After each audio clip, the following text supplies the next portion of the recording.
Hi, and welcome to the Storm Gaming Alliance. My name is Mitch. You might recognize me from the Mechanical Rain series that we do here. Tonight we're going to do something a little bit different. This is our holiday special. I will be playing, as usual, your GM. I will be playing Santa, and I will be playing the head of this organization, as well as, niche NPC characters that they may or may not meet throughout the story. So, without further ado, let's meet our colorful cast of heroes.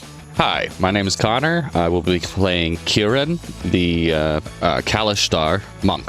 Hi, I'm Rob. I'm playing Varen Frostscale, the White Dragonborn Paladin. Hello, everyone. Merry Christmas. My name is Chris. I'll be playing Yule Tidebringer, the Leonin Druid Fighter. All right. So, you guys are working for an organization known as the Holiday Protection Program. Basically, you are the men in black for holidays. Anything that threatens the natural order, be it Christmas or Arbor Day or, 4th of July, anything along those lines that could go wrong, you guys are the ones called in to kind of deal with it. You sort of exist outside of time and space and are, whenever the need arises, you are here. We wake up standard morning at this organization, and let's see what you guys are doing. How do you go about your day? We're going to start with Kieran. Well, I suppose Kieran mostly just meditates and hangs out and waits for the next mission when there's nothing going on. Okay. So about he just kind of hangs out in the common area, I guess. Okay. What about you, Varen Frostscale? Varen spends most of his downtime either in the kind of training area, making sure his skills are sharp, but also, any new recruits and stuff are also trained to at least what his standards. Or he's he kind of just he doesn't really ever stop working. Even when he doesn't have a mission, he's still kind of for lack of a better term, patrols the HQ looking for things to do. Okay. And how about you, Yule? Yule is a seasoned member of the, guild. Are we calling it a guild? Program. Yeah, program.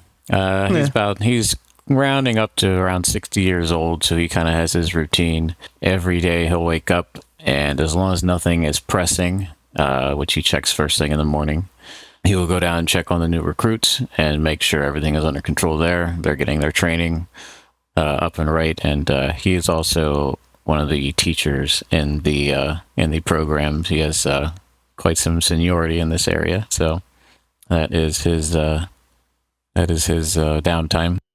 All right. So you guys are going about your typical day. You're meditating and you're teaching and the third thing.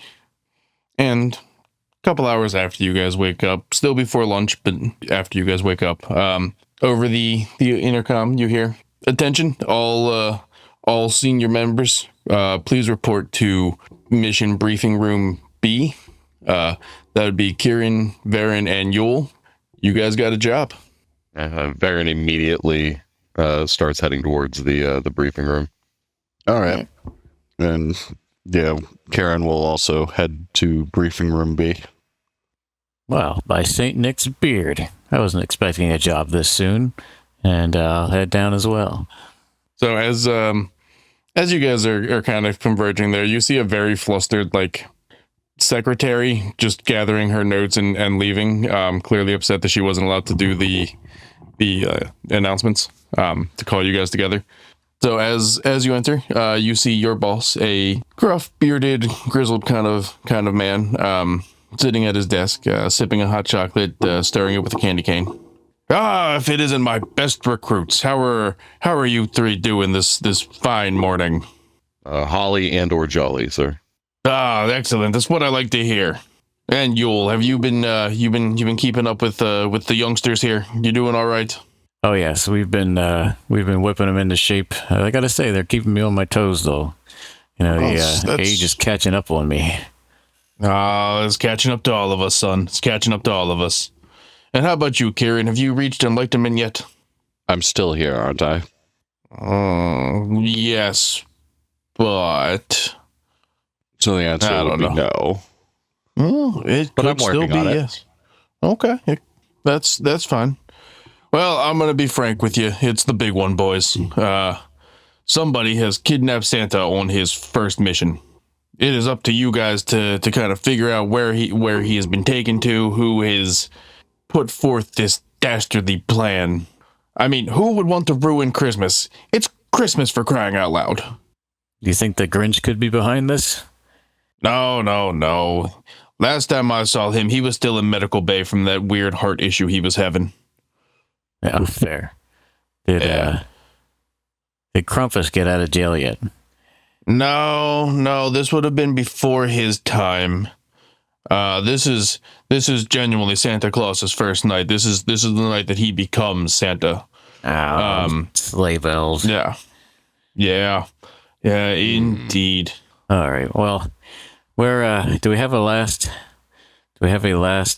ping on where Santa was?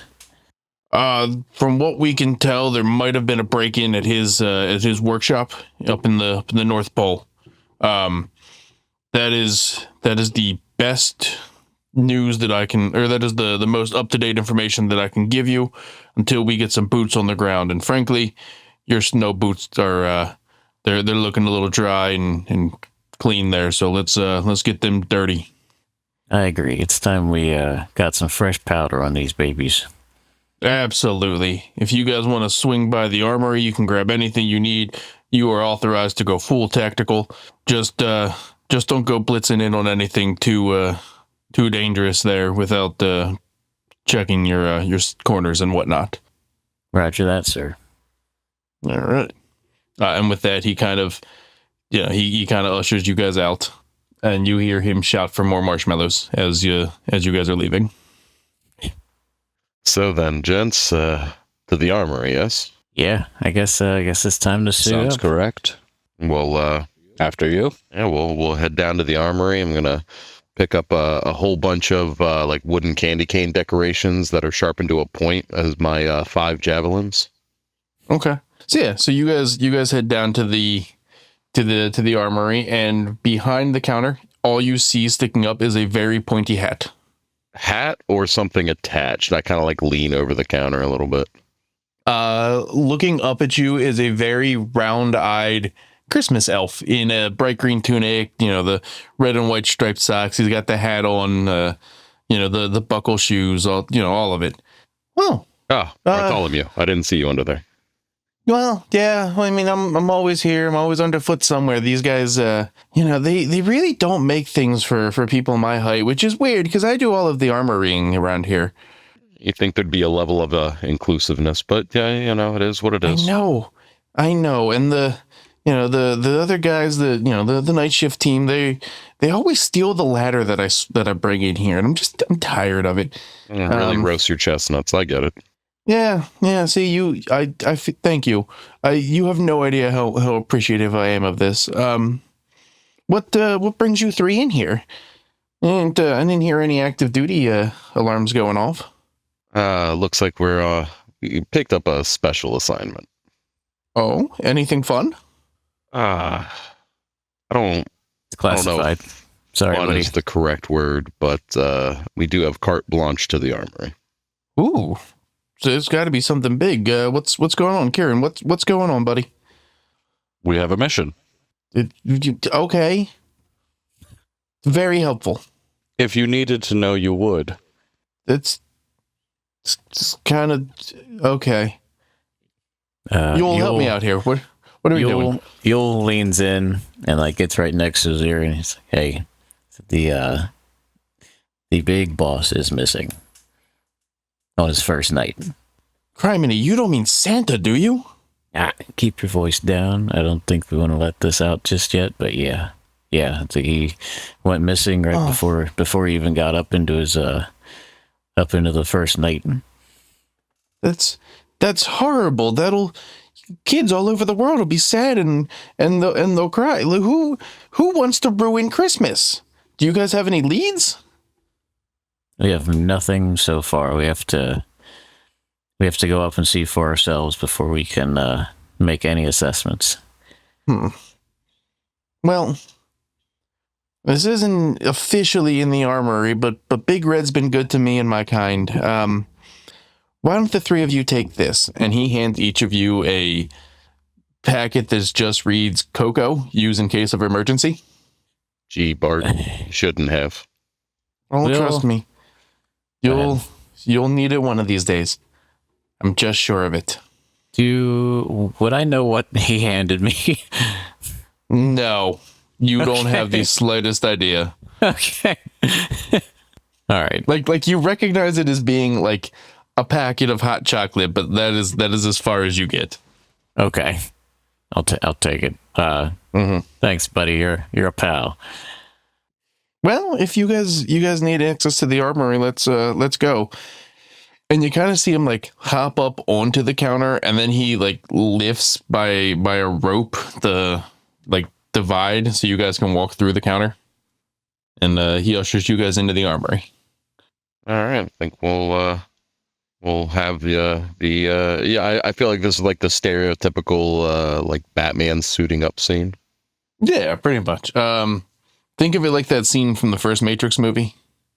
I like it. Yeah. Candy canes. We so need basically candy canes. So basically you guys are walking down these aisles, and this is where tell our listeners any of the cool stuff that you guys have that you've picked up for this mission. I'll start with Kieran. Well, the first thing that he goes to pick up is a short sword, and as he reads the description, he realizes that it's the Fool's short sword. I still don't understand the new Vex thing property. Don't worry about the properties. We don't have all the info on. That's 2024 rules. Gotcha. Okay. That's why I don't understand what. All right. Yeah, you said it's the Fool's short sword? Yes. Yeah, I have the Fool's short sword. Do I just read off the description for our listeners then? I mean, you can read off the description, or if you can always flavor it holly and or jolly. Yeah. What do you think a holiday themed short sword would look like? Oh gosh, it's one of those wrapping paper tubes. Yeah, pretty much. That's kind of what I was thinking. Would that change the damage type to bludgeoning, or no? Damn. No. All right. So yeah, it honestly it looks like a Nerf sword. Can I say that? Okay. Absolutely. Okay. It's quite obviously not the right colors for steel or anything like that. It's green and red, surprise, swirling pattern, like Damascus. Say about 3.5 feet long, maybe. Okay. I don't know if that's too long for a short sword. Maybe 2.5, whatever. So being a Christmas elf, a lot of the weaponry in here is very atypical.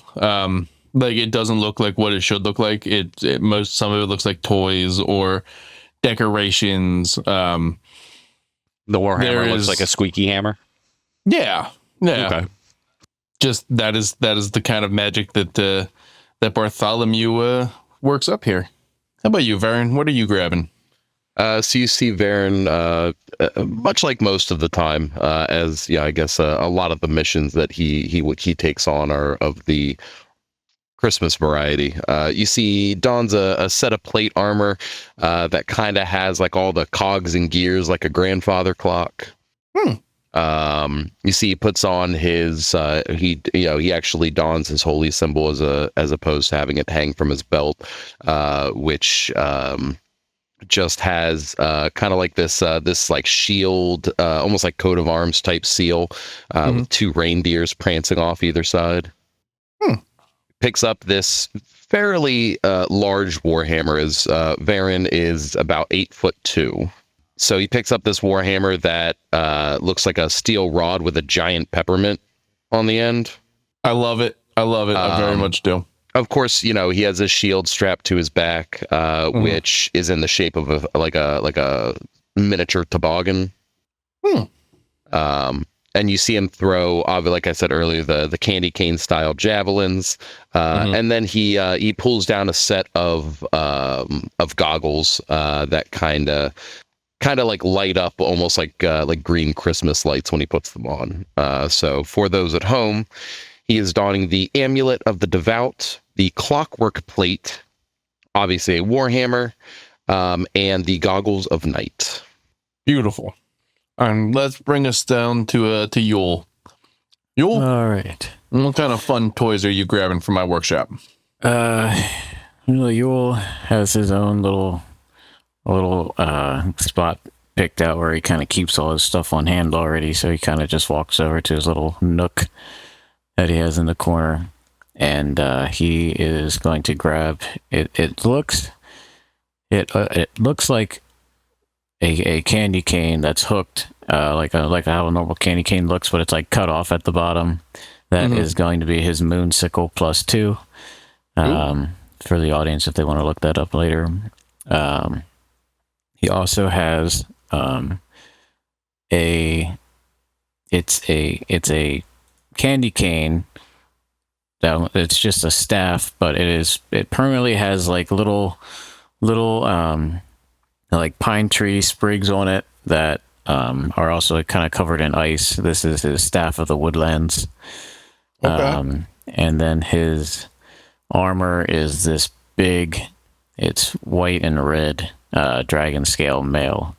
Don't ask me how he got the white and red dragon scales to mesh together. It's his prized possession. Okay. I like it. And that's about all he's going to grab. He travels pretty light. Okay. So with that, Bartholomew kind of ushers you guys, once you guys are done, he kind of walks you back up to the front. If you see the big guy, when you see him rescue the big guy, tell him I said hi and tell him I said thanks. We will. All right. Good luck.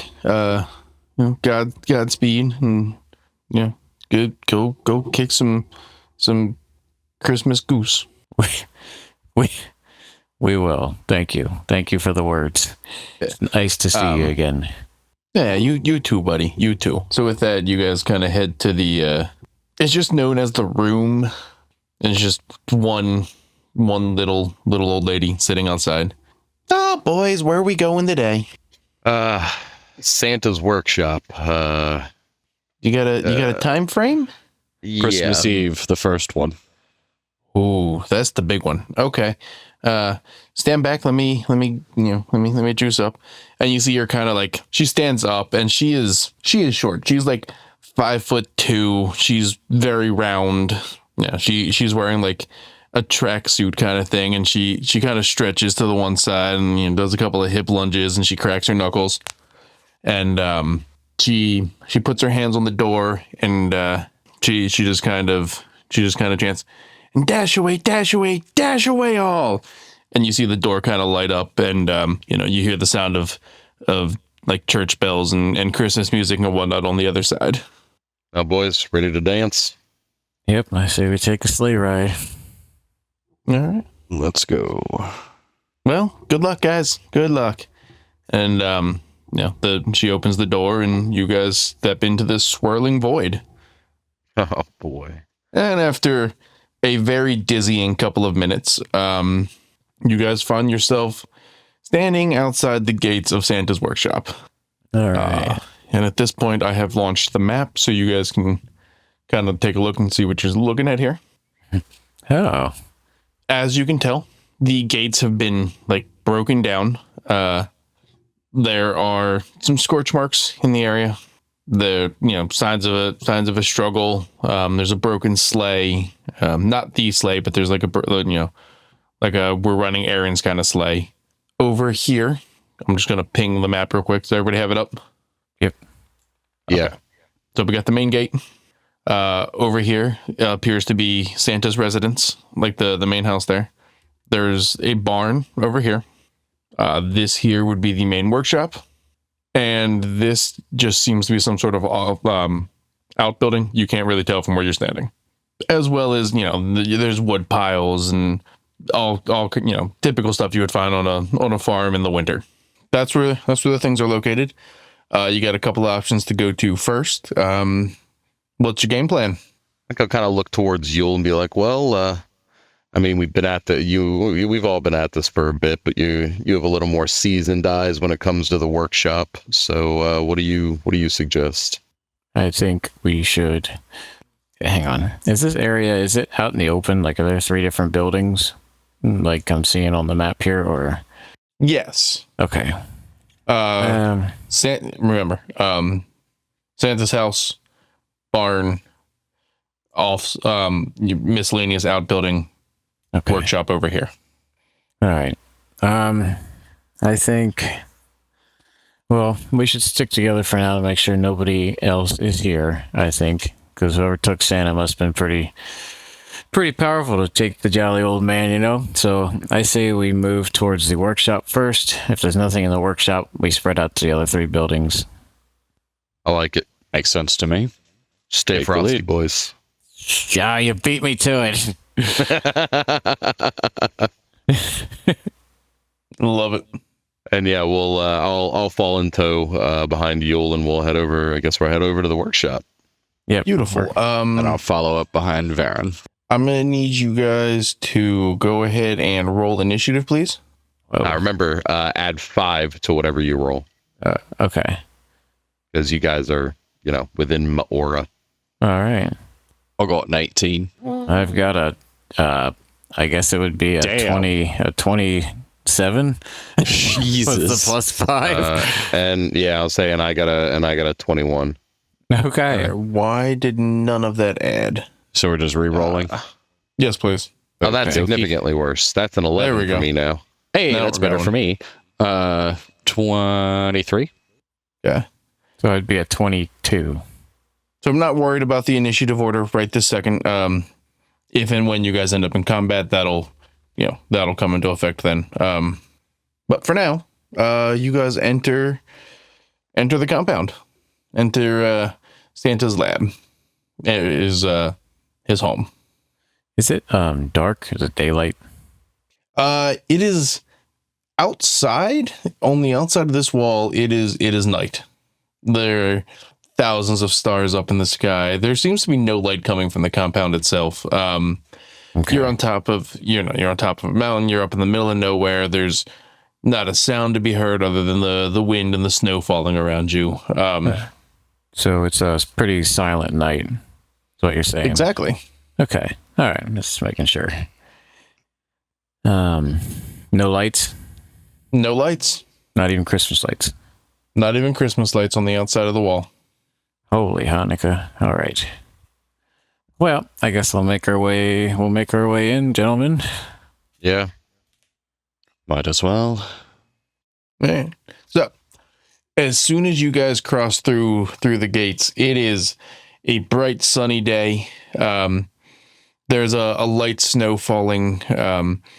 There are twinkling Christmas lights strung between the buildings and along the wall, and you feel calmer.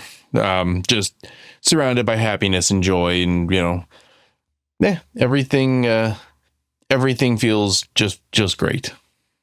Yeah, I'm not sure why I didn't expect this, but yeah. So, workshop? Yeah. Let's check the workshop. I'm just going to kind of keep my eyes peeled, and I will, I'm going to pop my divine sense to aid me. So the divine sense will allow me to locate any celestials, fiends, or undead within 60 feet that aren't behind total cover, and just obviously a general perception check. I want to see if there's anybody creeping on us from like behind the corners or anything like that. Sure. As far as you can tell, nobody's here. Well, at least nothing that would have set off your thing. Yeah. Okay. You do see, what you would expect to see around Santa's workshop, a whole bunch of snowmen. Cool. All right. Well, Not a creature was stirring. yeah, I don't even see a mouse in here, guys. Huh. Eerily quiet. Well, Is there any footprints or anything? Like going in or out? There Like there that. seem to be drag marks. Oh. But it's also there's a worn-in path for this where the sleigh was, the hoof prints, all kinds of general this is a well-traveled section of the compound. Yeah, Alright. where you're at, you're not noticing anything out of the ordinary. Well, no time like the present. I say we'll head for the workshop and make our way around. Might as well. Yeah, all right. I'll follow your lead. Sure. And We'll head to the workshop. All right. we'll head down. And this one on the right is the workshop, correct? Correct. Yeah. The big one. Yeah. Cool. And Yeah.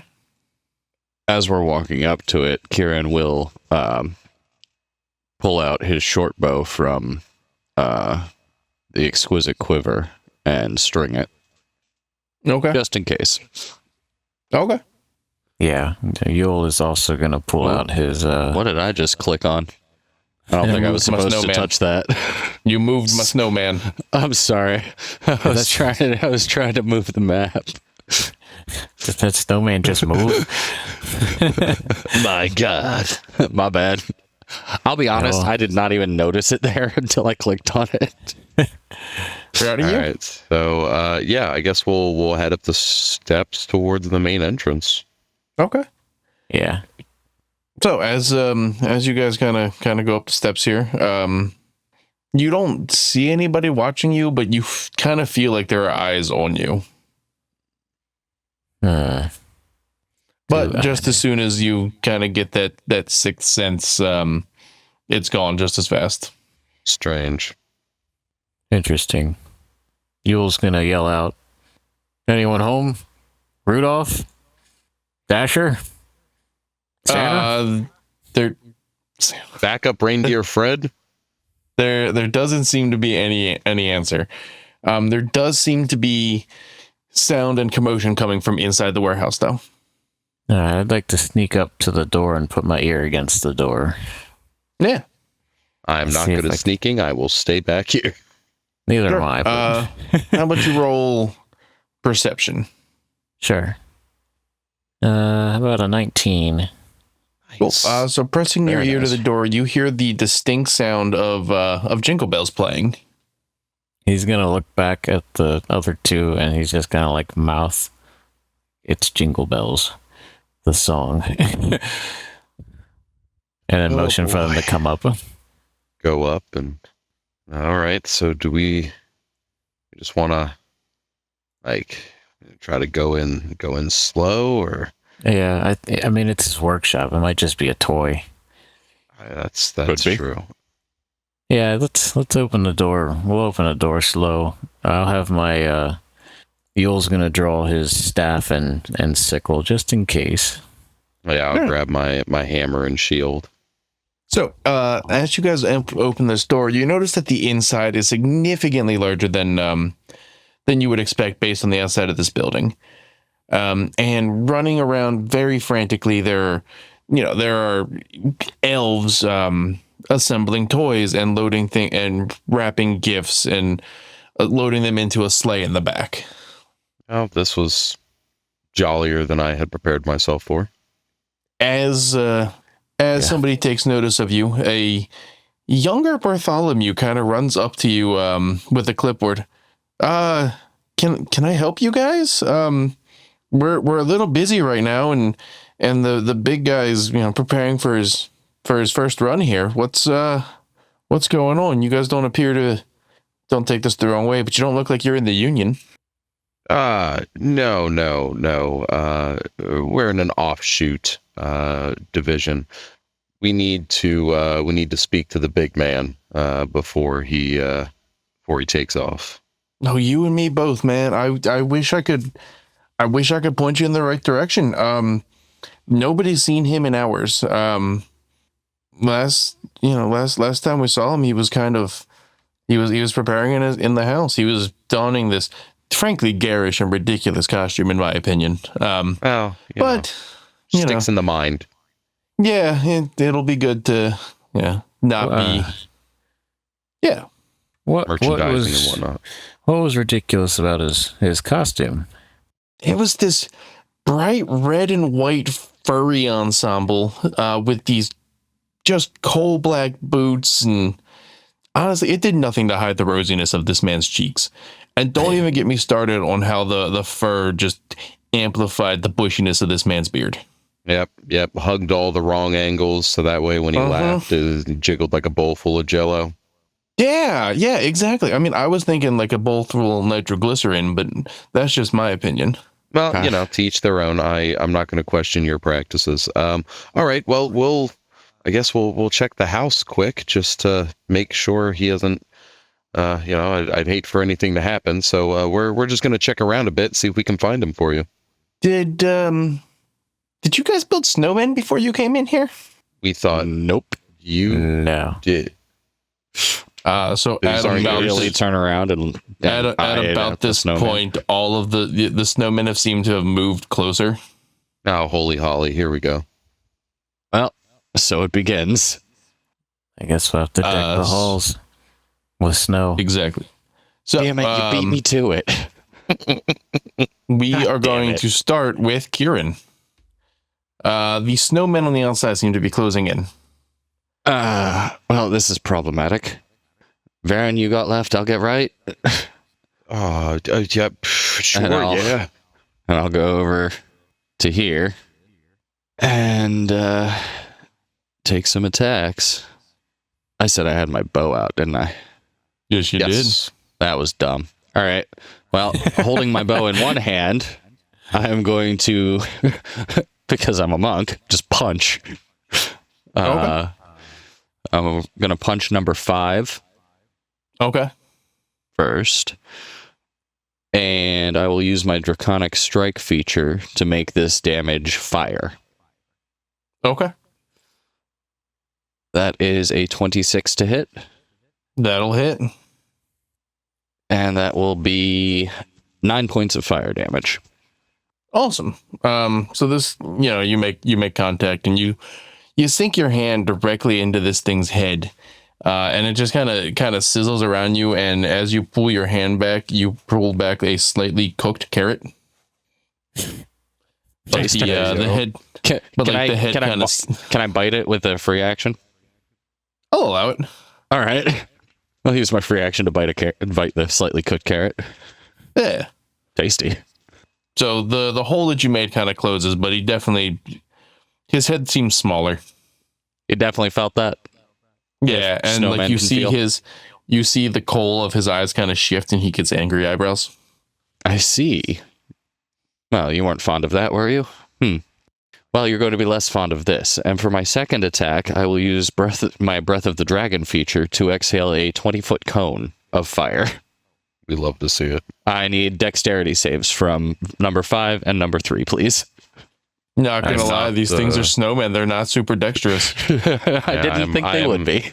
I'm not the right color dragon to use my breath weapon here, so. That's all right. If I read this correctly, I get to choose what it is each time. So that first one was a nat 20. As the one that you punched in the head just kind of just dives out of the way. As you breathe, he kind of separates into 3 pieces and goes above and below your cone. Ew, I hate that. Yeah, I love that. The second one, however, rolled a 7. Yeah, that's a failure. Yes, it is. 3d8 damage on a fail and half as much on a success. So, all right. So 12 damage to number 3, 6 damage to number 5. All fire. Cool. Okay. And then, as a bonus action, I'll use my Aspect of the Worm feature. And I have a 10... For the next minute, I radiate a 10-foot aura. And I will choose the Frightful Presence ability. When creating this aura, and as a bonus action on subsequent turns, you can force a creature within your aura to make a wisdom saving throw of a DC 16, or become frightened of you for 1 minute. The target can repeat the saving throw at the end of each of its turns. And I'm going to attempt to make number 5 frightened of me. I'm going to tell you right now, these things are immune to being frightened. They're snowmen. They have no brain. Okay, fair enough. Well, yeah. That was... I mean, it's a nice move, but... Yeah, that's okay. All right. You do anything else? It was action, bonus action, and free action to bite the carrot. No, I'm good. Okay. Then that'll bring us to Yule Tidebringer. All right. I just realized the extent of the pun on your name. Mm-hmm. Thank you. He is going to leap right into action here. He already has both of his weapons drawn. He's going to Would you say you're jumping across the ground here like a comet arcing through the sky? Yes, that's exactly right. I would say leaping and bounding like a lion, but comet works fine. He is he's going to cast Shillelagh. I mean, you're going to hit it with a 20. Yeah. You didn't read any of your spells before you started this game, did you? No, well, I know Shillelagh. You just cast it and it is on your quarterstaff. I don't know why it's like roll to cast. Like it doesn't. Okay. It just imbues your quarterstaff. You know? I would say, did you click the little cast button, or did you click? I just clicked the plus 13 I have. Yeah, that's why it rolled to attack. If you're in your spells list, if you click cast, it'll actually check off your spell slot. Oh, that's okay. I see. Well, it's a cantrip, so we're good. Oh, okay. Then then you just rolled. Yeah, I mean, you just rolled to connect. Yeah. Okay. Well, let me retcon that quickly and move 5, 10, 15, 20, and we'll use that 20. So that hits. Yes, it hits. Okay. I will roll for damage. It is force damage if it matters. It's a 12 damage. Okay. And that's going to be all he does. He used his bonus and his action. All right. On number 4. And that is actually going to bring us to Snowman number 4, who seems upset that you've attacked him. And he is going to take his 2 twiggy arms and try to slap you.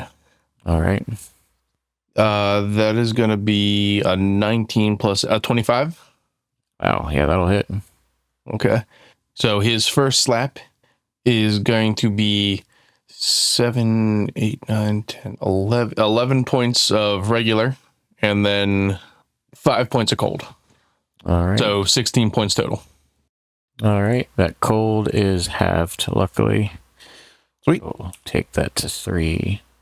And then he is going to make his second attack, which I don't think will connect. It's 18.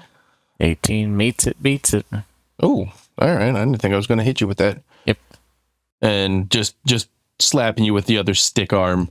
Somehow more demeaning than getting hit. Yes, it's going to be 9 points of damage. All right.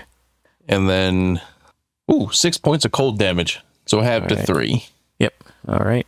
And then as a bonus action, you're going to see him kind of disappear, just kind of melting into the snow around him. And he is going to show up over here with his snowy brethren. And well, that's rude. Smack, run away. Yeah. Yeah. We never do that. Wait a second. Isn't that the monk's bread and butter? That is going to bring us to Varian Frost Scale. Yes.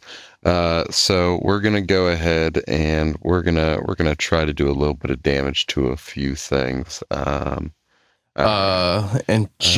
Technically, based on the way these things are set up, the number 6 is currently under cover from you because of the pillar here. That's fine. So I'm gonna go 5, 10, 15, 20, 25. Yeah, I got movement speed for that. Okay.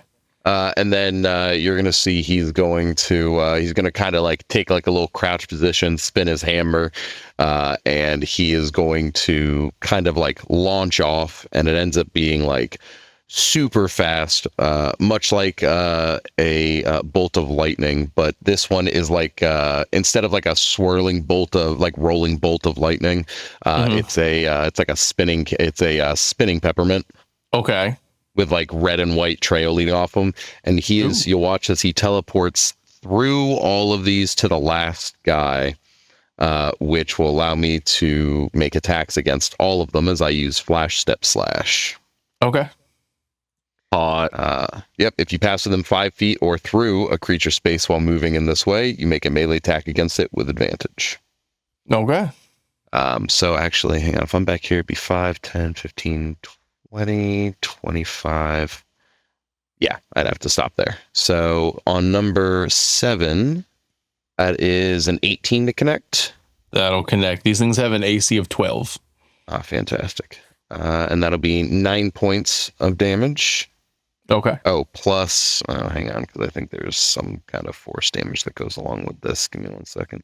I cast it higher. Oh, yeah, and 1d6 of force. All right, so let's do that real quick here. Yeah. And 4 points of force. Okay. Number 4 is also getting a whack. Okay. That'll be 30 to hit. Weirdly, no. Ah, dang. But just for shits and giggles. I've decided they work like 3.5 displacer beats. Absolutely. That'll be 13 points of bludgeoning damage.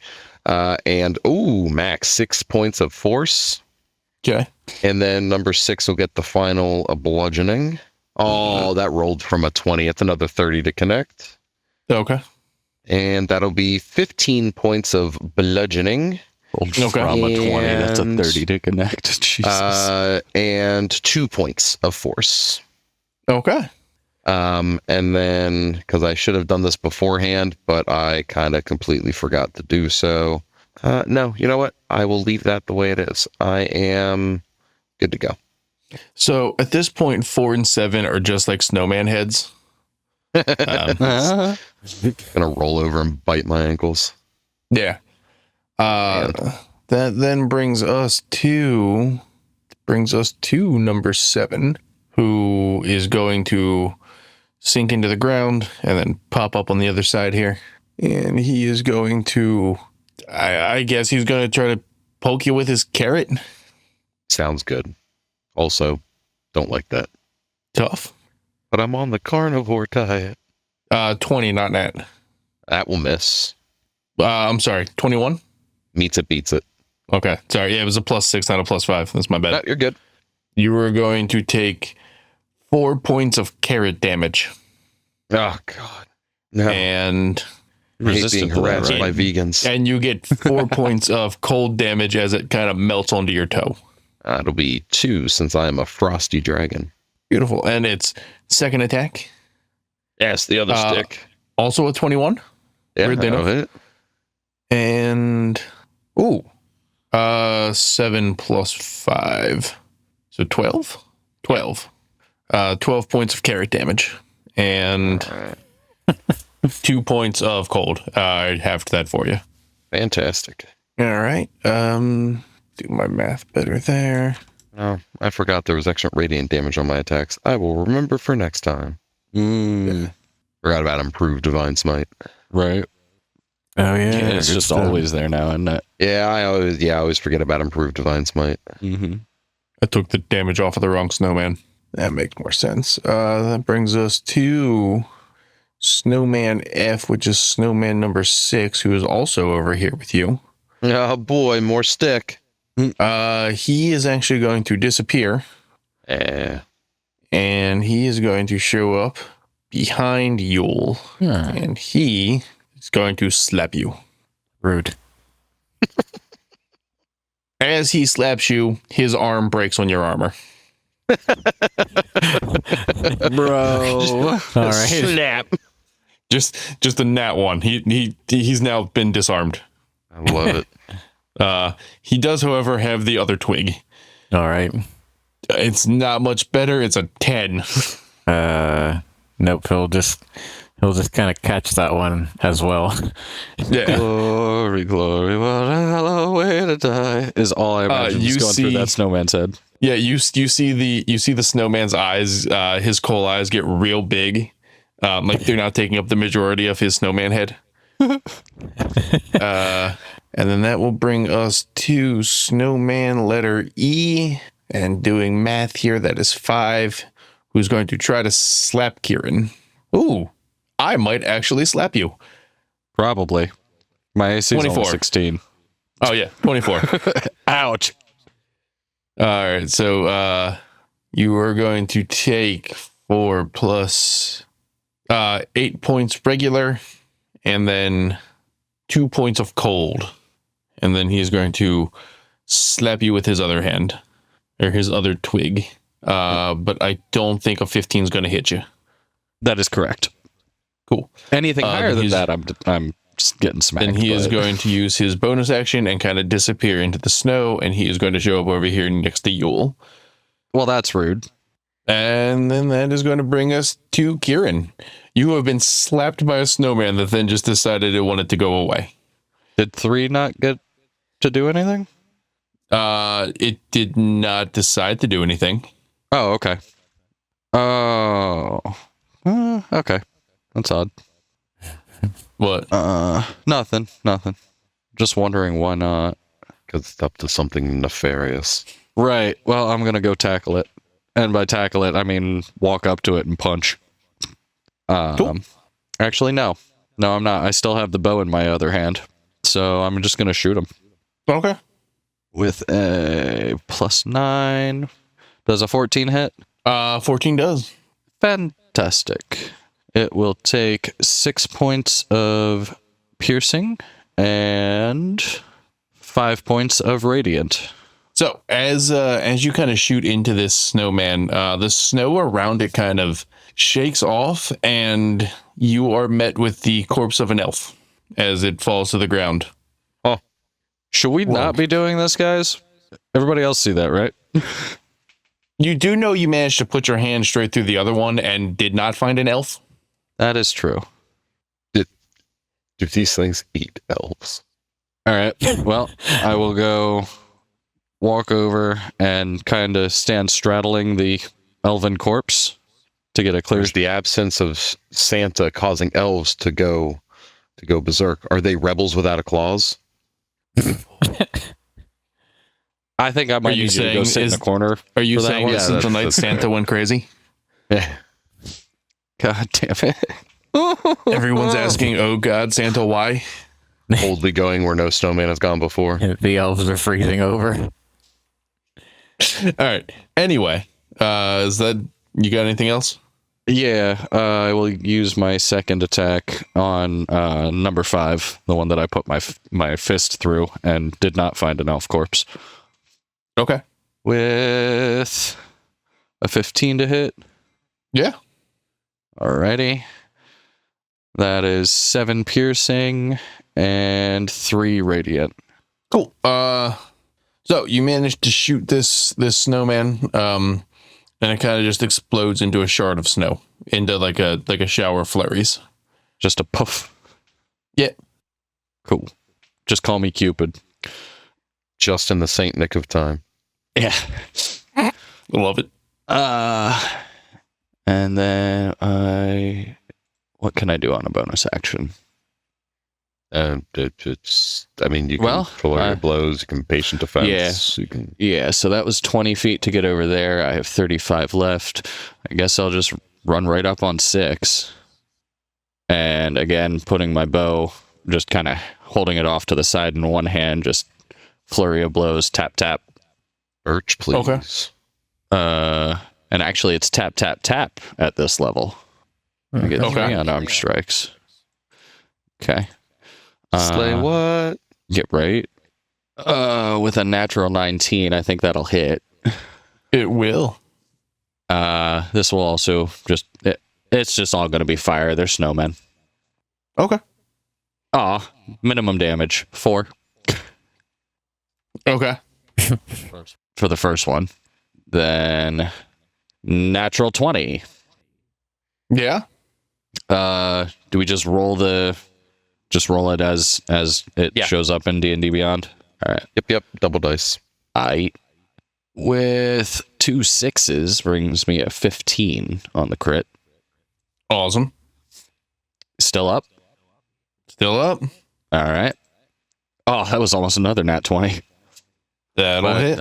But it is a 22. Wow. Yeah. It's got a 12. Yeah. They're snowmen. Yeah. And that is 10 fire damage. Awesome. So you kind of put your fist through this last one, and it kind of just melts around you, leaving a puddle of cold water at yours and Yule's feet. Snow pain, snow gain. I'm going to need you to stop for a second. All right. Okay. Believe that's everything you got? I'll free action stow my bow. Okay. Then that brings us to Yule. All right. So the one you now have no enemies around you. Both of these are dead. Yep. Yes. One snowflakes and the other's a puddle. All right. Well, I guess he'll look over and see that Varen is sort of surrounded, and he's gonna run up 10, 15, come up behind this one here, and he's gonna bring his quarterstaff straight down on top of his head. Get that flanking bonus. What's the flanking bonus? Advantage. Oh. Mm-hmm. Well, I'll just roll it again then. Maybe it'll be in that 20. Nope. Worth a shot. 22 hit. A tremendous roll. Yes, it does. All right. So he's going to bring his quarterstaff straight down for 11 force damage. And he's going to use... Don't even bother. You split this thing in half with 11. All right. Then he is... Can I step over him to here? Yeah. All right. And he's going to step over him. At this point, this guy's just slush. All right. He kind of trudges through what's left of this snowman, and he's going to bring his moonsicle around for a bonus attack.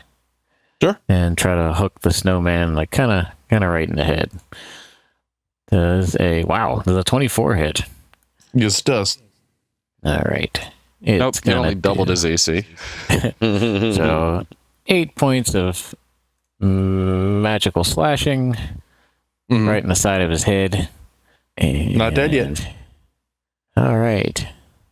And that is all he's going to do. You know what? He's going to run around this back here. And that's going to be the end of his turn. All right. That brings us to him. And using what little life he has left, he is going to try to swipe at you with his admittedly broken, fragile twig arms now. Is that sweat I see? 23? 24? Yeah, making him compensate. 24 hit? Yeah. That will hit if you're aiming at me. Yes, I am. Yep. I think that'd hit if he's aiming at any of us. Yep. So that is 9 points of regular damage and then 2 points of cold. All right. And he's going to make his second attack at you. 14? Missed. Yeah. Then that's all he's got. Actually, you know what? He is going to kind of melt into the snow and attempt to take some sort of safety and show up over here near Kieran. Yeah. Okay. Then that brings us Varen. Oh boy, here we go. Yeah, we're just gonna go ahead and just go 5, 10, 15, 20, 25. We're just we're gonna go ahead and take a whack. There. That's because Kieran was punching, so that means I can still get some flanking. I'm gonna assume a 24 will connect. Cool. Don't even bother rolling damage. He had 1 hit point left. All right. Well, it's fun. 12 plus an amount. Yeah. How do you want him? How do you want this one to die? I like to think he looks over and he goes, "Why don't we spruce you up a little bit?" And he'll just take his head off with the peppermint hammer. Okay. You guys are out of combat. Oh, All right. So well, at that this was point, interesting. Bartholomew, the younger Bartholomew, runs out of the workshop and screams, "Oh my God! They killed Blinky!" Friend of yours, I assume. I mean, I wouldn't really call him friend. He kind of works for me, but they killed Blinky. That's the important part. Yeah. When did Blinky first go missing? I didn't know he was missing. I thought he was on the line. Well, why don't you go take roll and see if anyone else is missing? Yeah, I can do that. I can absolutely do that. It's a good idea.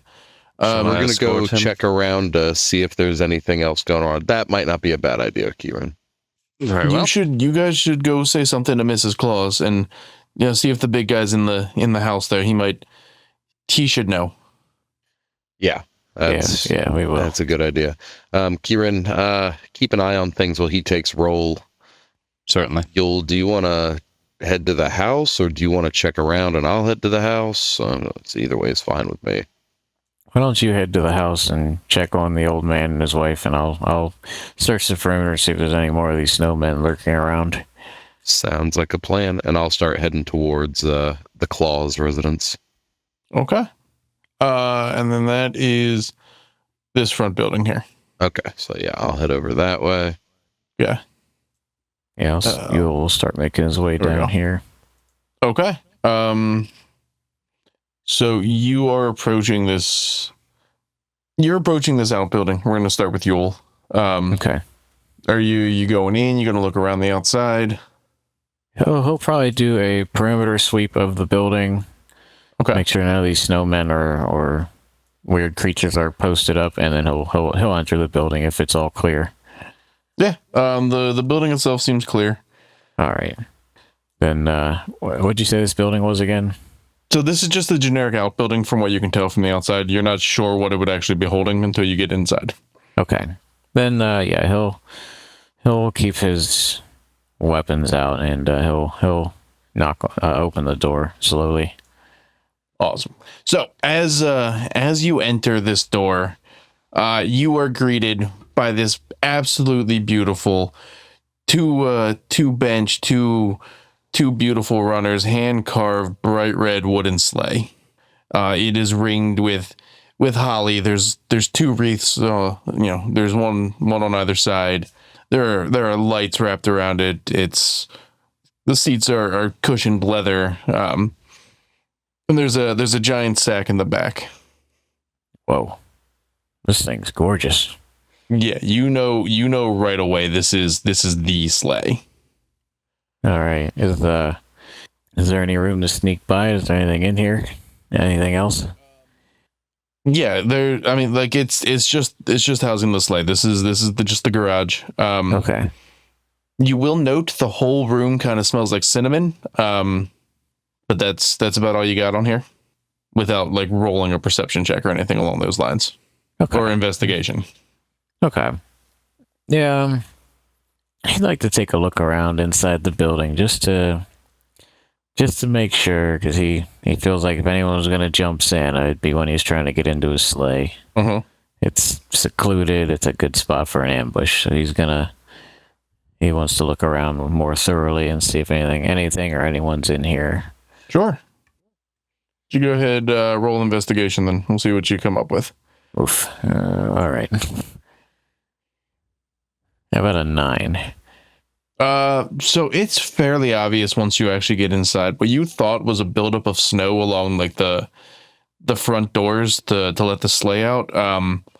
You swear it's frosting, like What? piles of frosting. Well, that's kind of odd. He's just gonna pick it up and smell it. See if it smells like frosting, because he's quite confused now. It smells like vanilla frosting, and it has the consistency of it. You're certain that that's what it is. And that strange off-white color. Mm-hmm. What fudge? Oh, this is weird. He's all right. He's gonna like take a little bit of it and start making his way to the next building. Still pondering why there's a buildup of frosting. Okay. Well, actually, no, he's gonna taste it because he's got to be sure. Yeah. It tastes like that's what it is. It is frosting. All right. I do need a con save from you though. Oh God. All right. Got to stave off the diabetes. Con save is that. About a nat 20 for a 24. Yeah, no, you're fine. It was just to see if it was too sweet and you'd go into a sugar coma. He just dies. All right, but he realizes that sweet is all eggnog, Yeah. right? Okay. Yes. All right. So he's gonna make a note of that, and Mhm. he's just gonna take a little bit and go, "Oh my gosh, that's sweet." What the heck? And he's gonna walk away and go to the next building, I guess. Okay. You're coming over to this one over here then. Yeah. Yep. Okay, cool. So stepping inside, it is a much different sensation inside of here. This seems to be the stables. All of the familiar reindeer are in here. They're All of them. Yeah, all of them. Dasher and Dancer, Mm-hmm. Prancer and Vixen. They are all there. There's 4 of them lined up on each side. Spare tackles and reins and whatnot. Hanging on various walls and hooks. Feeding troughs and just general stable equipment. All right. Got about 9 deer power in here. Cool. Do I see anything weird? Anything different? Out of place? Frosting? They seem agitated. And they all kind of have a faint glow about them. Like nothing seems sinister with it. It just these deer glow. Okay. Is Rudolph here? Rudolph is. Is his nose glowing? It is. All right. It is a bright red beacon, and as you get close to it, you feel warm. Oh. Yeah. All And right. he kind of bows his head and kind of nudges at you with it. He's he'll pet him and he'll be like he's talking to another soldier. He's like, at ease. Like, we're gonna see what's going on around here. He'll pet him and he'll walk out the door then. Okay. So with that, we're gonna go over to Kieran. I guess I'm just following. I'm so awful with names. Young Bartholomew. Yes, Yes. Bartholomew. That guy. The young one. Okay. So he's going inside. He's doing a head count, making sure that he has everybody that he's supposed to. Okay. And I'll just keep an eye out for anything that, I don't know, is, I guess, obviously unusual or someone like, Yeah. I don't know, being shifty. So after a few minutes, he comes back and says that pretty much everybody else is here. The only Pretty people much, not or here. everyone else is here. The only people that are currently not accounted for are the ones that are on break. Where is the break area? Yeah, there's a cocoa hut around the side here. They're usually over that way. Well, let's go check on them, make sure they're all right. Okay. So yeah, you kind of come around the side, and there's 5 or 6 elves in there, just kind of milling about. They're having their cocoa. They're sitting down. They're one of them's reading the paper over in the corner. This seems like everybody. I think the only casualty might be Blinky. Well, that's good. That's not good. It's Blinky. It's good that there's only Stop one. saying it's good. There shouldn't be any. This is a safe place. This is a happy place. Nothing like this has ever happened here before. I will look out across the. Where exactly on the map would we have gone to get the? Which side of this building is the break room? This here would be That's like up top there? Yeah. All right, so I'd be about here-ish then, talking to Bartholomew. All right. Yeah. Let's see. Does that give me a line of sight on Varen? I don't even know if it gives me He's not hard Keeps to me miss. in He's range. He's 8'2". Yeah, hold on. Let me check the distance. Yep, that's within my distance. Yeah, no, I'll just sidestep a little bit so that we don't have that pillar in the way. Yeah, no, he's 8'2" and a hulking 410 pounds. Oh my god. And I'll take a sidestep. I can see you, and I will use my Kalishtar mind Telepathy. Yeah, I'll use the Kalishtar Gotcha. telepathy to let Varen know that it seems Blinky is the only one missing, He's not missing. which He's right there. means all elves are now accounted for, and I will use quote unquote use an action to allow you to telepathically speak to me for an hour, so long as we stay cool. within 150 feet of each other. All right. You'll hear back. I mean, minus that one that was definitely eaten by the snowman. But you know what? We take that. I'm gonna see what's going on with what I'm hoping is not going to be the corpse of Santa Claus and his wife. Cool. Would you like So backup over there? I'll keep you posted. It should be fine. I just got to fit through this door. As he walks over, he is gonna he's kind of spinning his hammer in his hand, and as he does, you see just a little lick of flame start to kind of spin around the hammer. And I'm gonna use my gift of the chromatic dragon to infuse my weapon with fire until my next long rest. Okay. So then as you enter this door, there's the definite signs of a struggle. And inside there is a for the snowman. next minute or so. I hold the hammer, just kind of waiting to see what's going to happen. So the snowman is standing there. There's signs of a struggle. Furniture tipped over. There is an arm kind of flopping out from underneath a bookcase. In a red suit with white tinged fur on the side, on the cuff of the collar, or on the cuff of the hand. But most notably, along the back wall, there is no back wall. Oh, is the snowman like moving? It turned its head as you entered. So snowman's looking at you. Yeah, I'm just gonna kind of like point a finger and be like, "No, you stay." I'm gonna start kind of like sidestepping over towards the bookcase. Its head follows you. As you take a step close, it also takes a step towards you. So like every step into the room, it matches your footsteps. I don't want to have to do this because I don't know if Mrs. Claus is inside you or not. I'm not having this. You know what? We'll see what happens. I'm going to keep walking towards, sidestepping towards the bookcase. Okay. As you get to the bookcase, it is going to slap at you. Yeah, that sounds right. 26 to hit. Yeah, it'll hit. All right. You're going to take 10 points regular and 2 points cold. And then it's going to make its second slap. That's not going to hit. It's a 12. Yeah, definitely not going to hit. All right. I don't know if things can live in the snowman once they've been assimilated. Man. Yeah, I'm just going to go ahead and try to do I'm going to try to grapple the snowman to see if I can see if there's a body inside of it. Okay.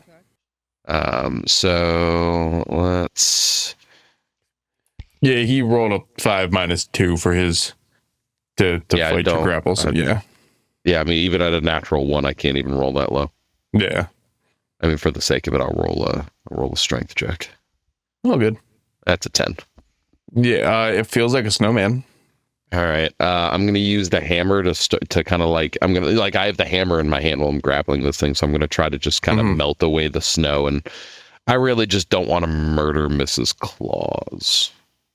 Would I let you do that on Christmas? Absolutely. Fine. Roll for melting then. I have honestly never been so sure in my life. Do you just want me to roll what the fire damage would be? Yeah. Okay. That is 3 points of fire. You just see one of its like coal eyeballs kind of like droop down the side of its head. All right.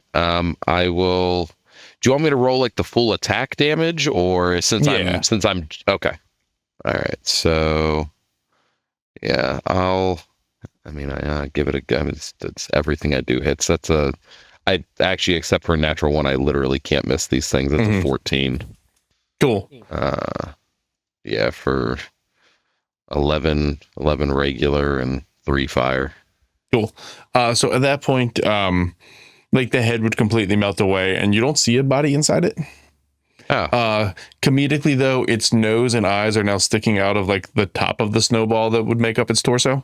Yeah, that's okay. I don't like feel not so out bad. the front, like on the top. It's just kind of looking up at you. All right. I don't feel so bad about finishing this thing off. All right. Well, he's going to try to break your thing with an 11. Hang on. I got to do math because I guess I can just do a strength check. They changed the way grappling works, but I'm going to use the old school rules. That's a 23 on my end. Yeah, he's not breaking free. All right.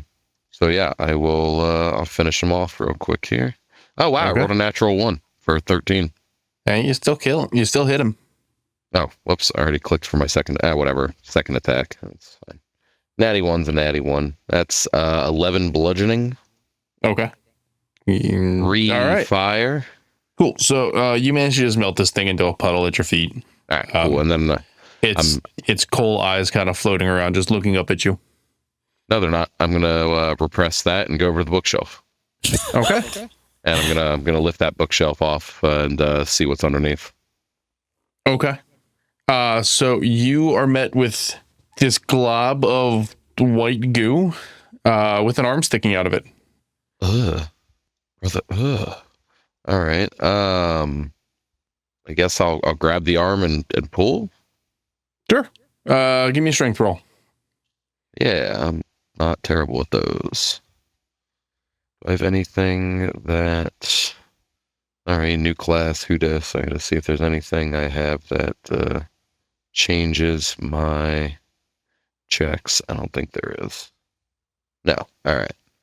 I just have my armor just in case. Mm-hmm. So yeah, well, definitely don't need my armor. That's a 24. Cool. So after pulling for a second or two, it finally gives way with this wet, like squelching sound. Yep. And you pull free this rather petite brunette woman. Oh. Back of Aaron's mind, he's like, man, Mrs. Claus was a real vixen back in the day. Oh, I knew she it. was indeed. She was indeed. So, she is unconscious in your arms.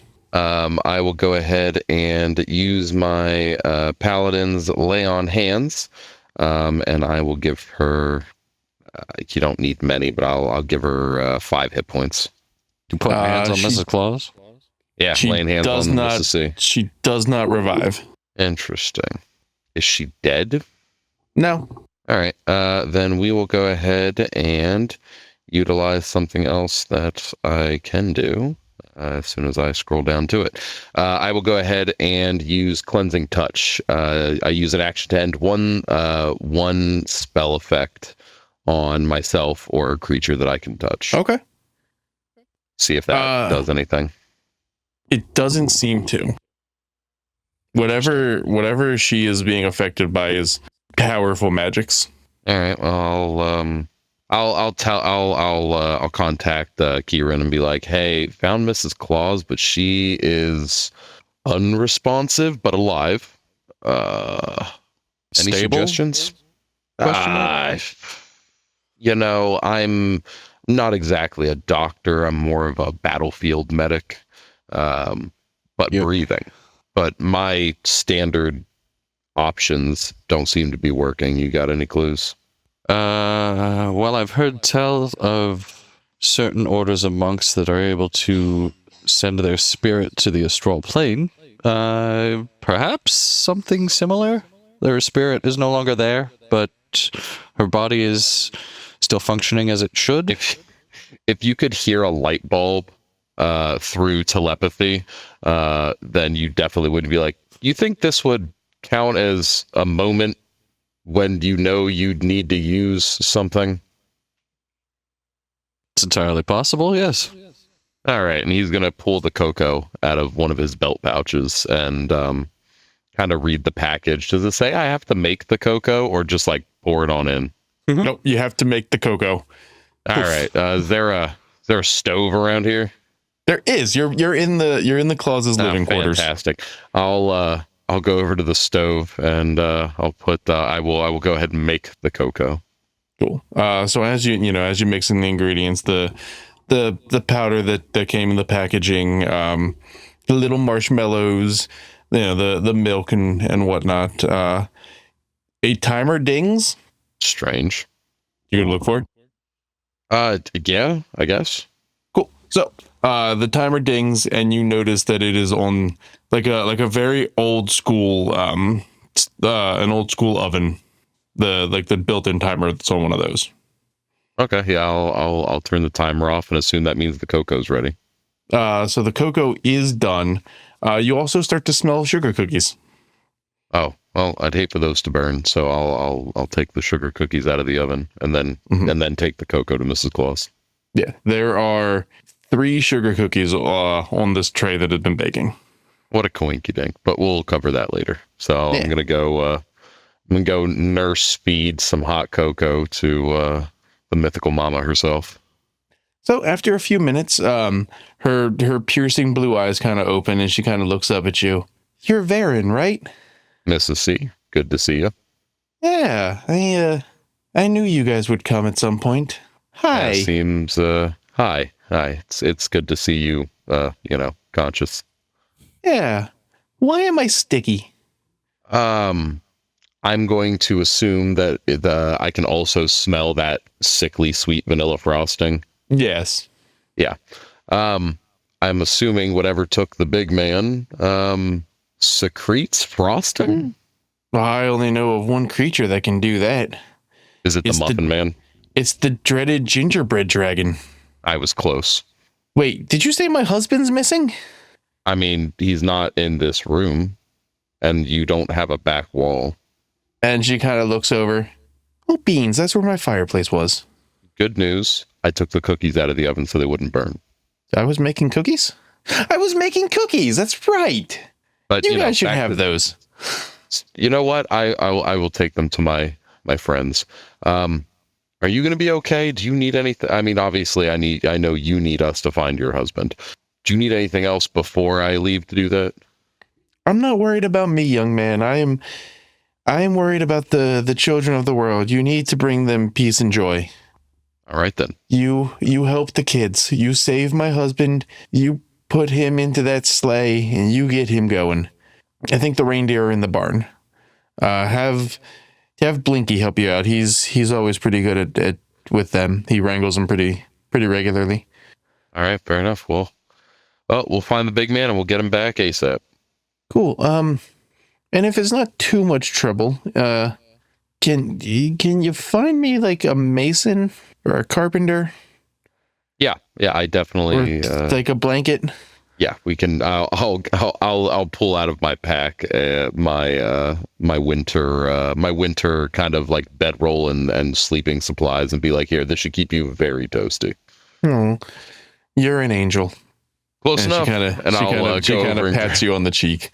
Yeah, I'll go over and grab the cookies and over towards I'll think message to Kieran and be like, all right, let's go see if Yule's found anything. I got an update and we gotta hurry. Oh, also I have cookies. Cookies? I'll be right there. And I'll make sure Mrs. Claus is settled. And and bring Blinky with you, Kieran. I will try. All right. And then he'll sever the mental connection and message over to Yule. Varen's on his way. I'll be arriving shortly. The best part is Varen has no idea that that's Blinky. Right. Okay. Because me and Yule had left before he said they killed Blinky. Yep. I was like, I will try. I'll hustle my way over to Yule.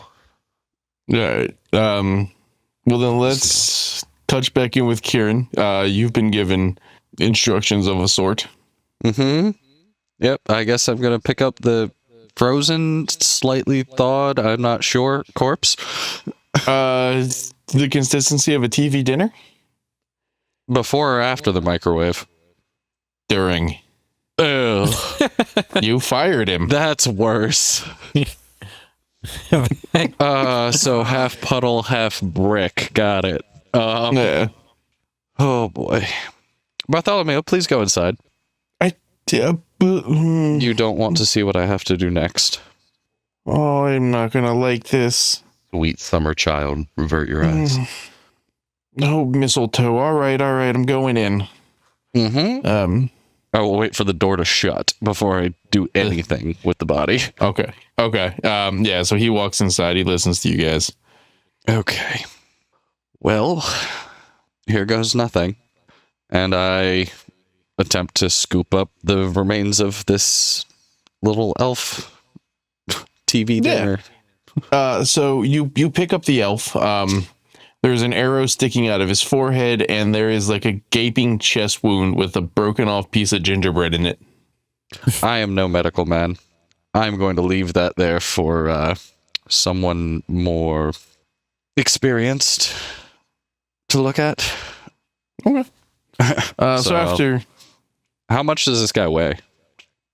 It's like not within my much. carry weight?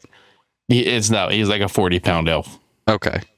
All right. Yeah. Easy. No, these are Christmas elves, not like Lord of the Rings elves. Right. Okay. Then I will carry him over to Yule and Varen and lay him gingerly at their feet. Found Blinky. That is... This is the one you both saw earlier from a distance. That is... unfortunate. Why did you need Blinky, by the way? Because he's the one that has the skills to talk the reindeer into doing things. Oh, that explains Bartholomew's comments so much better. Nothing I can do about that. That explains a lot. Well, never mind. I guess that leaves us to you guys to have to hitch up some of these reindeer to take that sleigh out on the joyride.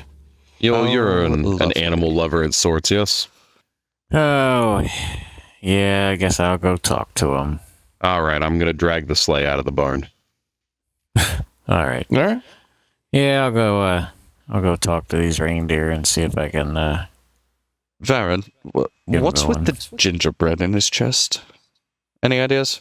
If I had to venture a guess based on what Mrs. Claus said, the icing and gingerbread shard looks like we're dealing with a gingerbread dragon.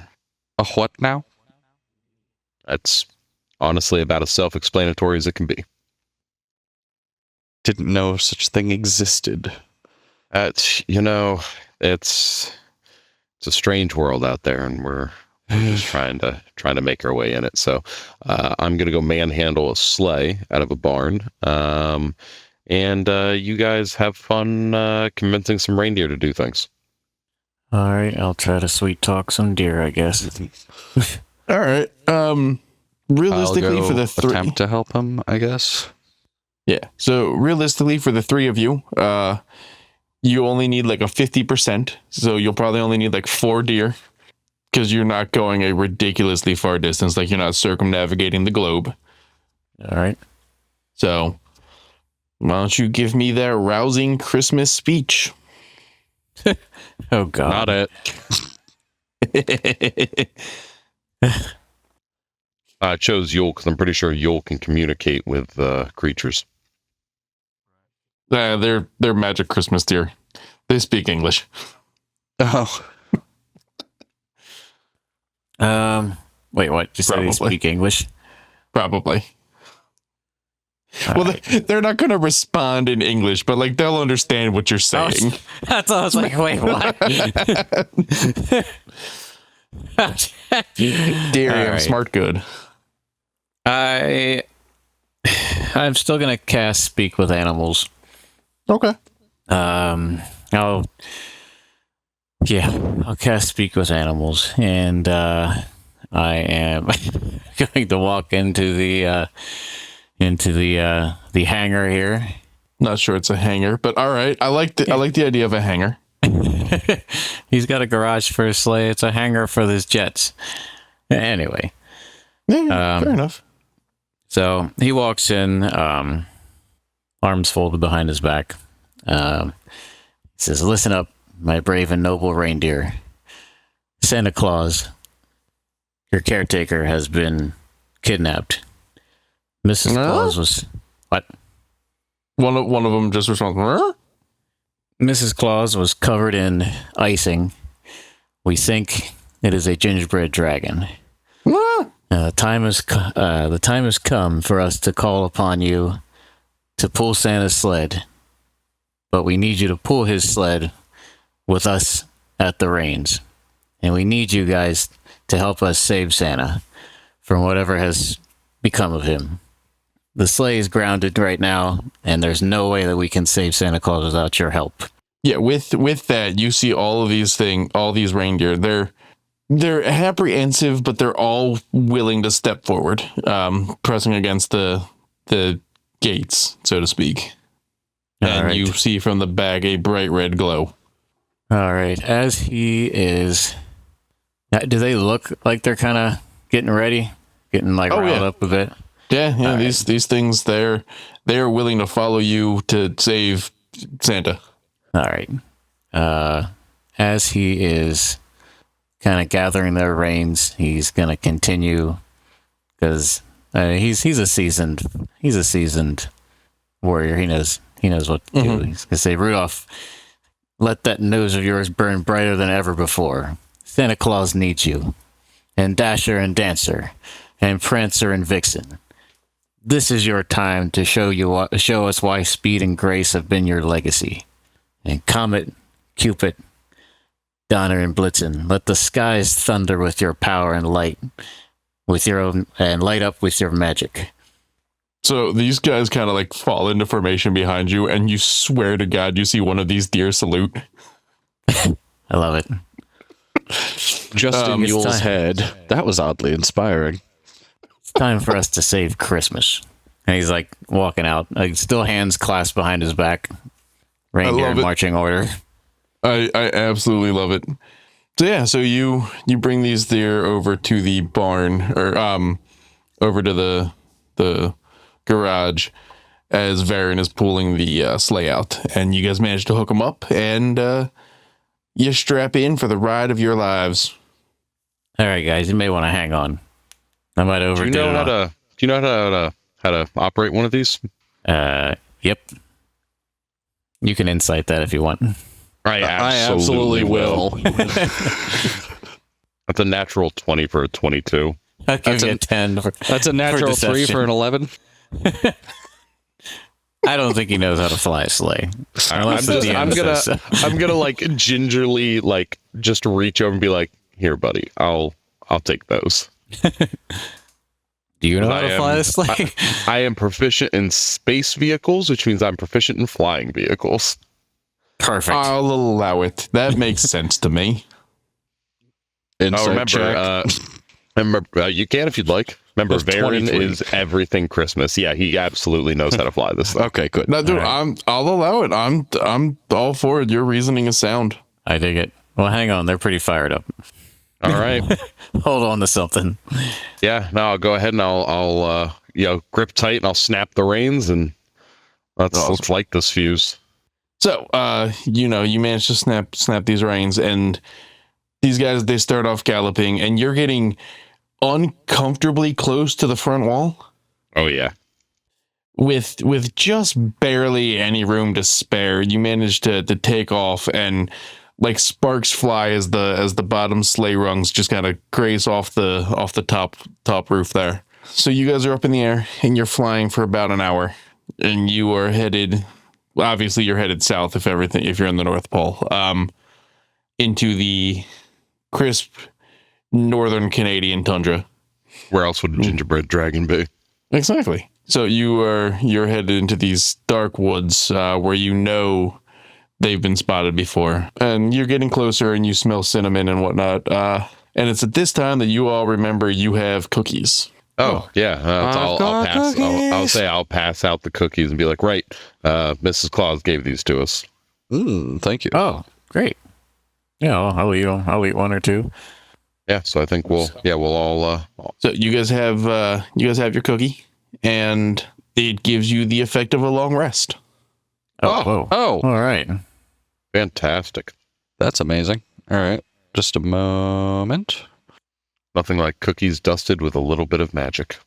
I'll take it. Oh, by the way, don't you mean no? I can't say icing. that. Not on the Christmas special. Do you mean snow?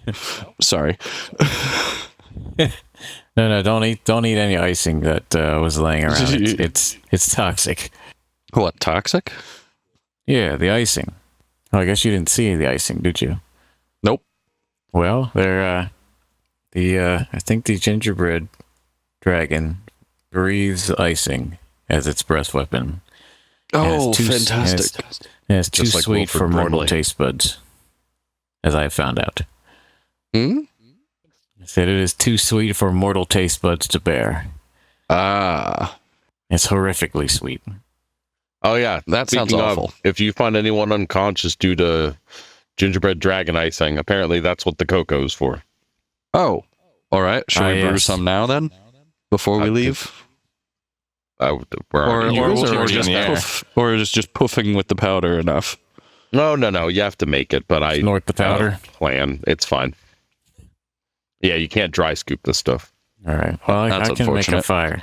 I can make a fire. We just need a cup and I got that. snow. Oh, I could just punch fire into existence. We're good on that. Oh, perfect. But yes, what is the plan? What are we doing? Going to fight a gingerbread dragon? Is that it? And save Santa, That's hopefully. the general idea. Is that Save Santa. is that the plan, or is that Plan Z? I mean, I'm gonna assume that's probably we're probably gonna have to lead with that one. Okay. Yeah, we'll lead with. Yeah, Lead with a little bit of Yuletide violence. Fight the dragon is Plan A. Grab Santa this. and get out is Plan B if we are unable to accomplish Plan A. Yes. I feel like Plan B is a nice funeral if we can't accomplish Plan A. Fair enough. So, after flying for a little while, you guys get the very strong smell of cinnamon coming off of the nearby island. I think we're getting close. Yeah, we'll smells take it in a lovely. little bit lower and find a decent spot to land. Cool. So you land. You manage to bring this sleigh down. It's a little bit of a rough landing. Having never flown a reindeer before. But you managed to land in one piece. Are you going to try to bring the deer with you, or are you going to go on foot? No, definitely. I don't want to be responsible for killing any of Santa's reindeer. Nope. Well then, can I get you guys to roll me initiative? Sure. Oh, yeah. 30-20. 15. And a 17. So, you guys land, and you have a pretty good idea where this thing's stronghold is, as you see this hollowed out, like old castle up ahead of you. The one in the middle of the island, or Yes. is this whole map the hollowed out castle? So you guys are only on the island. I'm not worried about Okay. the stuff outside. Gotcha. I will zoom on in then. Let's see. This is Yeah, big. Important stuff. All right, yeah. so Gotcha. we'll set off and start heading down the road. All right. All right. So, Oh my after god, we're walking- so small. Yeah, it's a fairly sizable map. All right, so each of these squares is a what? 10 by 10? Yeah. Oh, wow. Okay. It's also, I'm not worried about to scale for that. It's more just so you have a rough idea where you're at on the island. Understood. You figure you've got about a 30-minute walk if you're just walking straight to these front doors from where you've landed across the ice and the snow. Yeah. Well, I guess we better get to it. I don't know what the heck what in the sleigh bells this dragon wants with Santa, so we better get moving. No business like snow business. As you guys get going, you are met in the center of the road by these 3 heavily armored gingerbread men. Anyone got any milk? All right. That's, Who brought the milk? you're late to that party. That joke was already made. Oh, was it? Yes. Yeah, I missed sorry. it. My apologies. I kind of just take a step forward and be like, you can let us pass. We only have qualms with the dragon, or you can stand in our way and crumble. No, the boss said if we get rid of the fat man, the holiday will become about us instead. I want my holiday. Everybody's going to bring me the gifts for once. I like your enthusiasm. I'll eat you first. You will try. You will try. And with that, he actually comes up first in initiative, and he is going to pull out a slingshot and try to take a shot at you. Yeah. 23. That will hit. Cool. So you are pinged in the forehead for 7 points of damage, and this gumdrop sticks directly to your forehead. I'm going to enjoy eating them. Yeah. And it is going to make its second shot, but I don't think a 12 is going to hit. It will not. Yeah. Yeah. And if you come any closer, I'll do it again. Duly noted. Yeah. I kind of just like look back at Kieran and you'll be like, you guys can take left and right. I'm eating the center one. That was letter C that was addressing you. Oh, C was addressing me? Okay, sorry. I thought you said B. No, I'm sorry. Cool. Good. That brings us to Kieran. All right. Well, you both go up and whack, so I'll stay back and give you some range support. I will draw the glimmering moonbow short bow and take a shot at A first. Okay. With a natural 19 for a 28. Sure. And that will be 7 piercing, 2 radiant. All right, so 9. Yes. All right. Do I need to keep those separate for you, or they don't take any resistance or extra damage from that? Okay. No, you're fine. Then I'll tell you the total then from now on. All right. And Varen claimed C. So the second shot will be going at B with a natural 20. Oh, look at this guy going. It's fine. He's gonna fail to the dragon. Oh, don't doubt it. Do not doubt that at all. He's gonna take these challenge rating half gingerbread men out. That'll be 12 damage total to B. All right. They're both still standing. Okay. I did see that gumdrop looked pretty stingy, so I will use my bonus action to... What is the thing? Dodge. Key point for patient defense. Right, yes. Yeah, patient defense. Yes. And if I spend the focus point, I can both disengage and dodge as the same bonus action. So you're using the new rules. Apparently, I guess. I don't know. I probably should have figured out how to use the old rules, but here we go. Okay. So yeah, bonus action dodge, because I don't want to get hit by them. All good. Then that is going to bring us down to Varen. All right. Yeah, he's got his peppermint hammer and his toboggan shield in hand. Yeah. He's gonna kind of look around and he's gonna take that same crouching stance he did before. And I'm gonna burn a first level this time and do flash step slash again. Okay. So you see as he turns into a rolling like ball of like electrical peppermint, and he's going to zap right up to C, and I will take my swing. Gotta go fast. Okay. That'll be a swing with advantage, thanks to that spell. Thank God for advantage. I'm going to, because I rolled below a 10, I'm going to use my clockwork plate armor. I'm going to burn a charge, turn it into a 10. So that is a 22 to connect. That'll do it. Just because I don't trust a 16. It's too middle of the road. 16 actually would have hit. Well, you know. All right. So I am also going to burn another first level spell slot to tack on a smite. Okay. Which will give me an extra 2d8. This is thing, it isn't considered undead or fiend, is it? No. Okay, just making sure. So that'll be 9 points of bludgeoning damage Okay. and 17 points of radiant damage. All right. So this thing, it's a cookie. You kill it pretty good. I'm just gonna pick up the face and just look over at his friends and take a bite out of it as my bonus action and free action. Ooh. In that case, I'm gonna give Yule advantage on his next attack. All right. Because that brings us to A, who is not thrilled about the current situation. I mean, I honestly would not be either. Couldn't imagine why. Who is going to...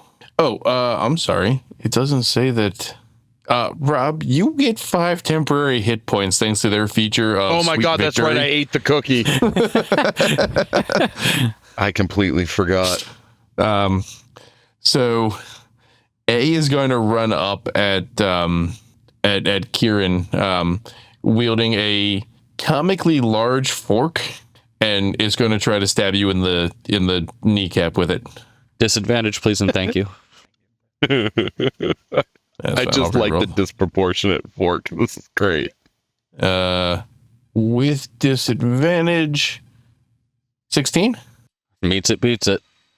Oh, so you are taking 8 points of fork damage. Oh, holy night. Am I still at disadvantage for his second attack? Yeah. All right, cool. The So entire he's going to turn. try to. Okay, cool. So he's going to try to. Well, he's going to try to fork you again. Fork you too. This one is a 10. That will not hit. Okay. Then that is going to bring us. A? Yes. Oh, sorry. I should move him. Thank you. No worries. Good. And then that is going to bring us to Yule. Since you are the next person to go after Varen bit this dude's face, I'm giving you advantage on your attack. All right. That is mighty kind of you. I saw Varen just go absolutely bananas on that cookie, so he's going to run up. This is a little 10 you're well within. and 20. Yeah, I'm not. All right. He's going to run up to B, and as he's running up, he's going to yell. He's like, I'm going to smash you into oblivion. And he's going to cast Shillelagh again and Love it. try to bring it straight down onto this gingerbread man's head. Okay. Oh, shit. I forgot advantage. I'll roll That's again. Maybe fine. it'll be a nat 20. That's fine. Does a 32 hit? Yes, it does. Okay. So he's bringing this staff straight down on this cookie's head for 15 points of force damage. Cool. So as you bring this shillelagh down, you just hear, "Now my gumdrop buttons!" as you just crumble this thing. Oh, you can say that, but we can't say anything that has to do with that iconic line. All right. Yes. Not a copywritten line. That's the important part. Exactly. Oh, it's not? Why didn't Probably they? not. Because you can't It's the most copyright my iconic gumdrop line. buttons. That's fair. All right, Yule, you're still up, I believe. Well, I guess that cookie bit off more than he could chew. Is A is still standing? Yeah, A is still standing, and it's kind of like holding a fork over its head, like in both hands, just over its head, just kind of chilling. Gingerbread, more Pointing- like if- ginger dead. If I What, can is it reach, pointing it upwards, expecting me to step on him? if No. I can, Because that's what I was thinking of doing. sword. if I can reach him, I would like to use my moon sickle and just kind of cut across and hopefully just sever both of his arms. Okay. See what you can do. Does a 23 hit? Yes. It does a 23 hit. It does 23 6 hits damage. our paladin. 6 damage with All the right. sickle. Cool. So with that, you managed to kill this guy. Ooh, Well. as I accidentally type in 98 points of damage because my finger slipped. Oh, Yeah, I I mean, mean- damage is damage. Yeah, He's not coming back. dead is dead. Dead is dead. Then yeah, you guys are currently out of combat, but we're going to keep this initiative. all right. So are you heading?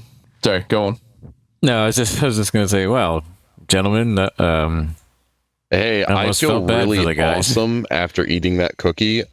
So I suggest you do the same. All right.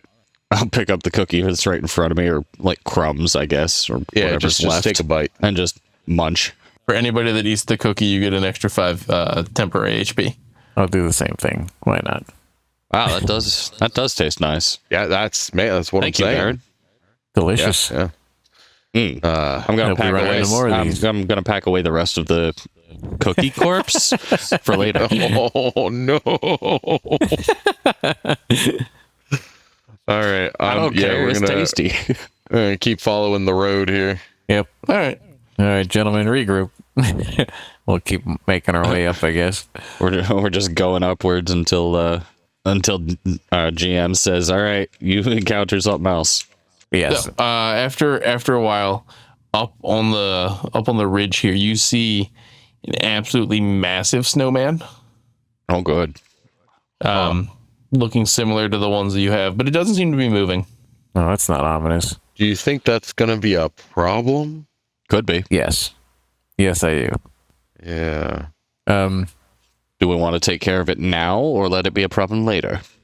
I feel like we should probably look into it now, because if it's a problem later, then that means that later is going to be, well, we may or may not be fighting a dragon. Right. All right. Sure. Let's So, go investigate, or Yeah. look Yeah. at least.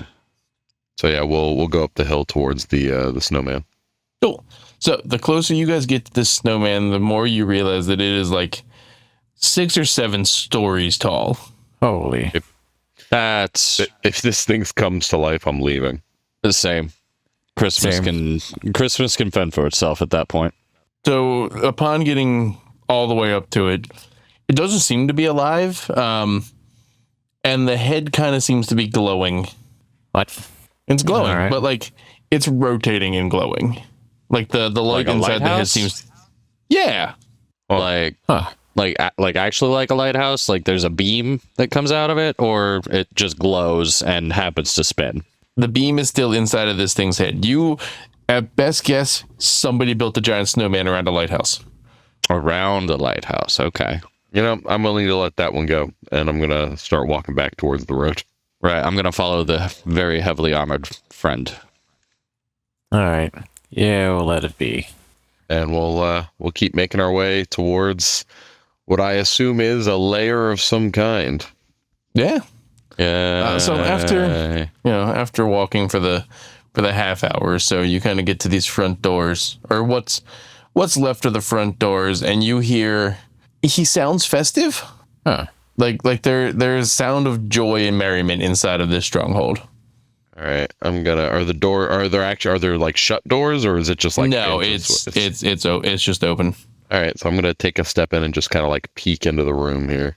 So sitting tied to a rather large chair is a plump man in a bright red suit, white fur, black belt, large bushy beard, and a frankly silly hat. And he seems to be talking to a bunch of little tiny snowmen. They don't seem to be animate. They just seem to be roughly elf-shaped. Oh no, his mind, it's gone. We're too late. Well, I wouldn't say I'll- that. I'll continue to walk in and be like, Mr. C. No, boys, I was wondering when you'd finally show up. Merry Christmas. How are you? I mean, like, not terrible. We're here to get you back to the pole. Oh, wonderful. I do love the pole this time of year. Unfortunately, like I have to go and make tonight's the night. Yep. That's why we need to get you back. Yeah, that's great. Did you deal with the dragon? Not as of You yet. know, I distinctly figured we'd be dealing with it in here. Oh, that's probably not good. It's got to be around here somewhere. And as soon as he says that, a line of frosting shoots down across Santa, just burying him in goo. As Now, if anybody can take it, it's Santa. As this large gingerbread shaped dragon pops out.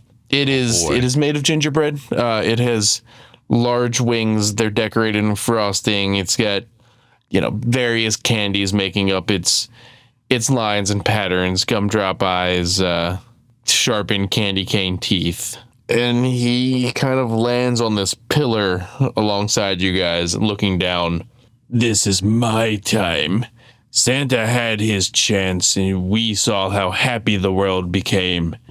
I deserve that happiness. Christmas will be mine. It shall be Gingermas. You won't stop me. You should workshop that name, and I'm gonna tap my hammer, and you'll see. You'll see lightning start circling it. Okay. So sticking with that initiative order, it is actually going to be the gingerbread dragon that starts off. Let's go. Oh, good. And it is going to swoop down towards Yule. It is going to swoop down towards Yule, and it is going to try to bite at you. Whoa. All right. For a 17? Miss. Okay. Then it is going to swipe with its tail, trying to swipe at Kieran. Bring it on. That is 16. Meets it, beats it. Yeah, I'm sorry, buddy. It happens. Yeah, that's fair. So you are broadsided by this frankly delicious smelling appendage. For 15 plus 6, so 21 points of damage. I would like to use my deflect attack feature. Okay. And I will deflect 22 damage. Okay. So that deflects all of it? Yes, it does. I would like to spend a focus point to redirect some of the attack's force. And wait, no, he's not within 5 feet of me. There is not a single creature within 5 feet of me, is there? No, well, technically he's within 5 feet. If you remember, map not to scale. Right. Okay. Dragon had a range of 15, so he landed just outside of that. Oh, okay. So, all right. Well, okay. Well, then, nothing within 5 feet. Then I will not waste my reaction and a focus point. All right. That brings us to the cookie that Rob ate. Kieran, brings us to you. Well, I had the bow out, but I guess I will. I mean, you're 15 feet from it. Right. Okay, yeah. I'll just shoot at him. Okay. Oh no, that's a natural 1. What happens, Game Master? So roll a d4 for me. 1. So you managed to completely arc this shot in a weird direction. It kind of bounces off one of the stone walls and fires directly between Yule's feet. Well, let's try this again. It's 27. That'll do it. And total damage of 12. Okay. Bonus action, aspect of the worm. And I will... No, I'm sorry, not aspect of the worm. Bonus action, patient defense heighten. Okay. That will be the disengage and dodge action. And I gain 1d10 temporary hit points. Remember, that'll overwrite the 5 that you got from the cookie. Shit, you're right. I forgot how temporary hit points work. You're never stacking, always replacing. Right. Okay, so let's put that 5 back, because I didn't take any damage from his tail whip, correct? No. No, you did not. I deflected attack enough. Okay. Okay, then I will use Step of the Wind, and I will use a focus point to both disengage and dash. And as part of that, it activates my Wings Unfurled feature, which allows me to fly my walking distance until the end of the turn. As long as you land, it's not too bad. Right. So I'm going... You got Monk's slow fall, so it doesn't really matter. Right. So Kieran is then going to say to the gingerbread dragon, "It's been fun, but I really don't want to be this close to you." And he's going to go attempt to assist Santa. Okay. Then that brings us to Varen. Oh boy, you know what time it is. So I'm going to, because I want to make the most out of this, I'm not going to use Splash Step. I'm just going to make my way over to this dragon, and start swinging. Okay. What is that item in the middle of this chamber? Is that like a pillar? Is it a table? It's just like a large table. Okay. Like we can see over it. The dragon is definitely bigger than this thing. Yes, the dragon is bigger than that thing. Okay. Dirty 20. That'll hit. So I'm going to drop a 3rd level smite into this one. Okay. Really? Or sorry. Oh no, I have 4th levels at this level. Yeah, we'll do a 4th level smite. That sounds like fun. Oh, sweet. Uh-huh. Thankfully, it is completely immune to anything 4th level. Whack. Wouldn't that be funny? So that's 8 points of regular damage because I rolled a 1 on that D8. Okay. And then 5d8 from that, and then I also have the improved Divine Smite, which is an extra 1, so that is an extra 6d8. Yeah, it could have been better. 27 radiant damage. Could have been worse though too. Yeah, no, it wasn't too bad. And then I will make my second attack. Okay. Second attack is a 25 to connect. All right, that'll do it. All right, and I want to keep that second 4th because that could be very handy, so we'll burn a 3rd level for a smite. So that is 10 points of bludgeoning. All right. And then 18 points of radiant. All right. Oh, and 3 points of lightning if it takes lightning. Yeah, that's not one of the things that it's got a problem with. I wasn't sure if cookies were like immune to fire because like cookie, so I guesstimated and assumed it wasn't immune to lightning. You know what happens to gingerbread when it gets struck by lightning? Same thing that happens to everything else. All right, and that will be it for my turn. All right. Yule. All right.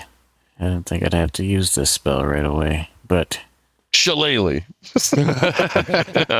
I'm going to cast Conjure Snowman. Oh, let's go. Cast what? Conjure Snowman. Oh. There you use my snowman against me. Look at that. I need a snowman. Sure. Frosty Companion. Medium Elemental. He's going to have 60 hit. Do you want to keep track of that, DM? Nope, that's all you. Okay. It's your summon. You keep track of it. You got it. There you go. Thank you. You have a snow Hajime. That's the perfect snowman. Actually, I'll tell you what. Roll me a D100 real quick. All right. How about an 89? Nope, I'm sorry. If you would have rolled 100, I would have given you the Lighthouse Snowman. Holy moly. Oh. That. But Wild. you didn't. So. Fair. All right. All right. Anyway. Well, I have a snowman on the board. Yes, you do. He shares my initiative, so I'm gonna... He'll go on the same turn you do. Okay. So I just went, so that means he goes now? Yes. Yep. Excellent. He's a 6th level snowman, so he's going to slam you 3 times. Okay. Attacks with your spell attack modifier. Oh, good. All right. So I'm just gonna roll. How do I attack with my spell attack modifier? You know what? I'll just use a can. I'll say just use a cantrip. Yeah. Okay. It's a snowman. Its arms are basically shillelagh. Does a 14 hit? That's a natural 1. Yep. All right. It does not. All right. And the second attack, he's gonna take his little stick arms there, and does a 31 hit? Yes. Okay. So he's gonna do... What does the snowman do for damage? A D10 plus 4 plus the level. Oh, cool. Okay. So a D10 plus 10 is what he does. Okay. So he's going to do 19 damage. I'd assume it'd be cold, but doesn't say. So I guess it's just... Oh, it's bludgeoning. I assume it's bludgeoning. So 19 bludgeoning. He's going to reach out and try and hit you again with his little stick arms one more time. All right. Does a 28 hit? Yes. All right. That is going to be 17 points of bludgeoning damage. Okay. And I think he's gonna move over to here and kind of surround the dragon. And that is all the snowman's gonna do. All right. Well, that brings us to the ginger dragon. And he is going to turn towards Varen. And I need a dexterity saving throw, please. Okay. 1 second here. Yeah. I'm going to burn another use of my armor and turn that into a natural 10 but that's still only a 16. A 16 is going to save. Not a good dex. That was my second worst stat. I assume I'm probably still taking half of something, though. Yeah, you're still taking half damage. So you're going to take half of 19, which is 9? Yeah. Yeah, you're going to take 9 points of frosting damage. Ew. Yeah, as you're just like this dragon spits a glob of vanilla frosting directly into your face. Ugh. And it is also going to make a bite attack at Yule. 23. That'll hit. All right, and he is going to bite into you with his massive candy cane chompers. Ooh, low damage. So you're going to take 9 plus 6, so you're going to take 15 points of damage. All right. Cool. Let me make a con save here to make sure I concentrate on my snowman. Yes. Con save. It's either half the damage or 10, whichever is higher. Yeah, so this will be 10. I am a warcaster, luckily. Advantage, yes. Wow. All right. Not 20 on the con save. What a waste. All right. But the snowman remains. Yes. The snowman stands. Then that brings us to Kieran, trying to help Santa. Yeah, I'm just trying to, I don't know, maybe dig him out of the frosting, make sure he can breathe, that kind of stuff. Sure. Be kind of worthless to defeat this dragon and have Santa end up dead anyway, you know? Yeah, you can kind of like make sure Santa doesn't die of frosting asphyxiation. Asphyxiation? Yeah. All right. Yeah. Cool. Right. So he's alive. He's sticky. He's breathing and he thanks you. Yes, you're welcome. Yeah. I will make sure that you are put on the nice list. Excellent. Are you going to help us with that or not? With the I pointed the gingerbread dragon. still mostly tied to a chair and covered in frosting, my boy. Right. Okay. And I'll pat him on the shoulder and cast Shield of Faith. Thank you. You're welcome. And I would like to take a shoot at the gingerbread dragon. Sure. Go for it. Rolling. Does a 16 hit? Yes. Yes, it does. Alrighty. And that'll be 1d6 piercing plus 4 that's 6 piercing and 3 radiant. All right. Second attack. I think a 27 hits, yeah. Yes. And that'll be 6 piercing again. And come on. Why is it not rolling the radiant? There we go. 4 radiant. And I believe that will be my turn. All right. Then that brings us to Varen. All right. We're going to go ahead and lay the smackdown on this gentleman. So I'm going to move down a square. And I'm going to burn a 3rd level spell slot to cast Flash Step Slash.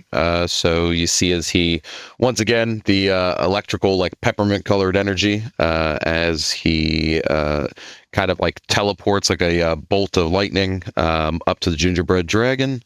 And I get to make a melee attack with advantage. Oh, that could not be sweeter. That is a natural 20 for a 32. Oh, Nice. All right. So first things first will be the regular crit damage, which will be 20 points. Okay. And then hang on, because there's all sorts of things that paladins do for stuff. My God. Okay, here we go. And then that'll be might as well burn a smite while we're here. Smoke them while you got them. So we'll do a 4th level smite, which is my last 4th level spell slot. How many d8s does that give me? All right, and this thing isn't undead or fiend, right? This thing's a cookie, so no. Well, hey man, just figured I'd ask. All right, so it also gets. Oh, this is going to be so much dice. So first we apply the crit to the force damage. So that'll be 10 points of force damage. Okay.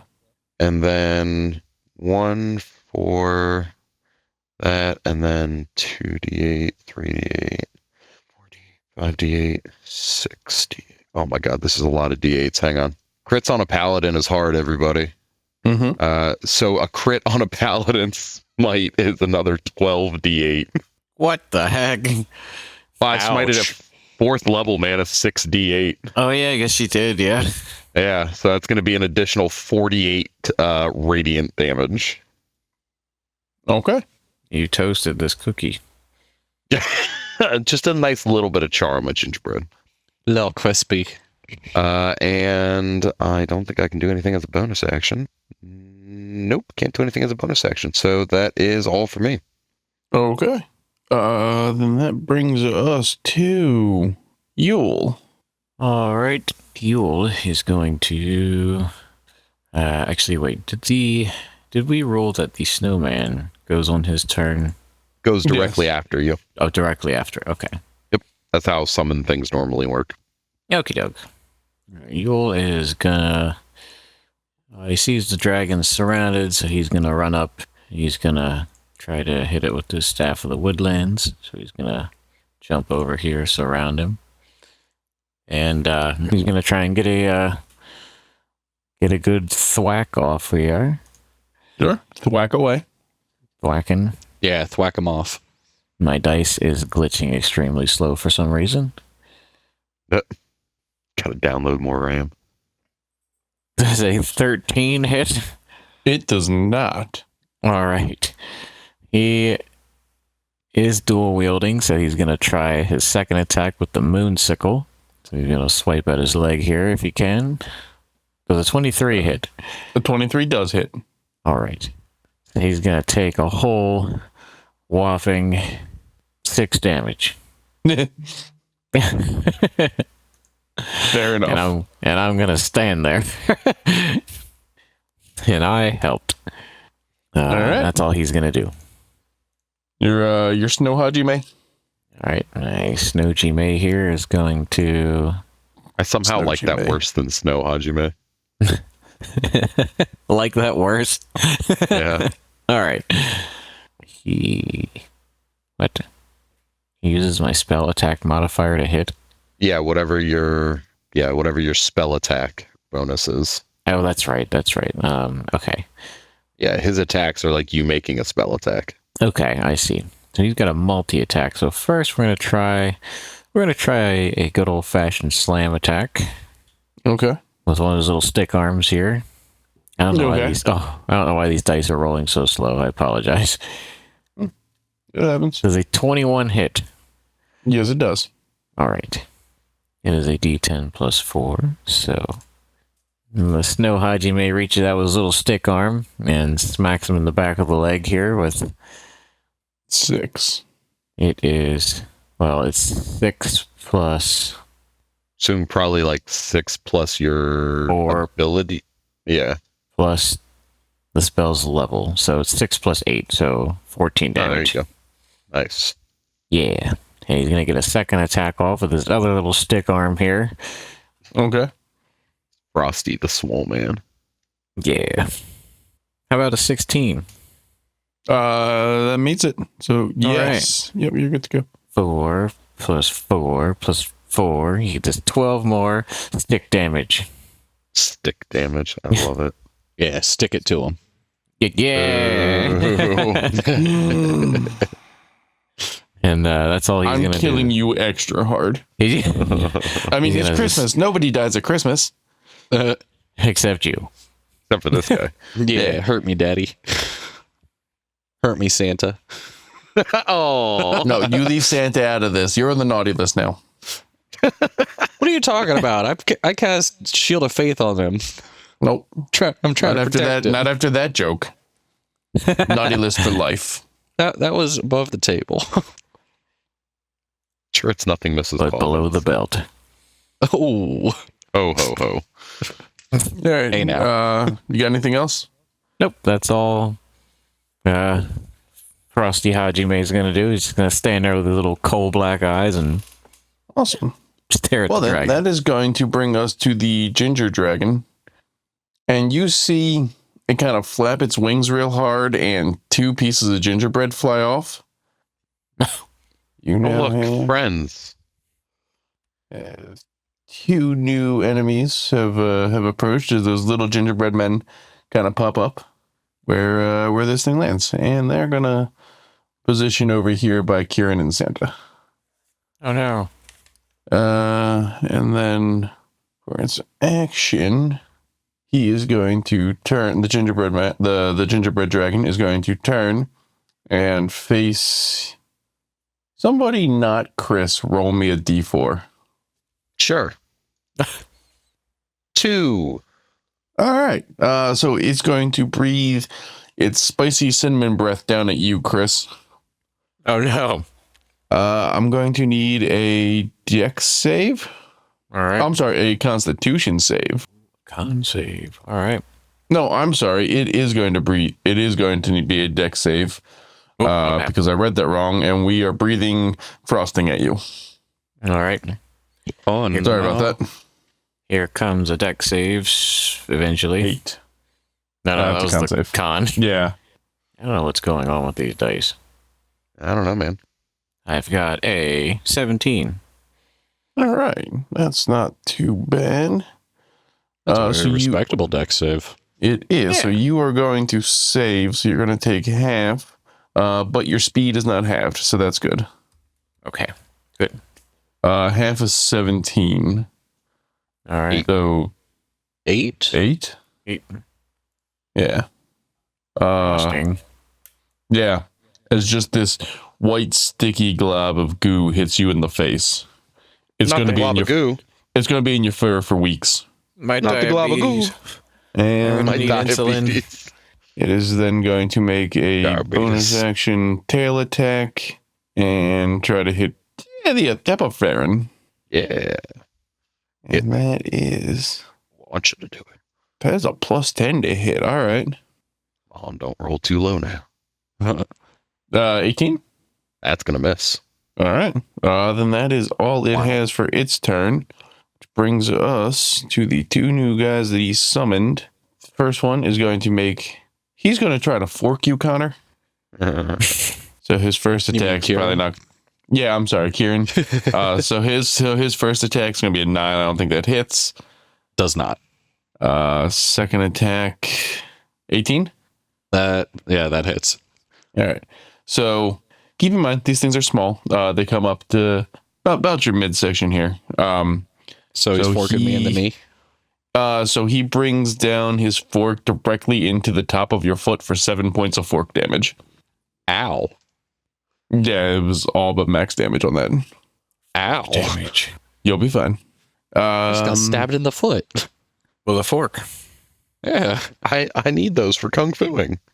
And then he is going to retreat.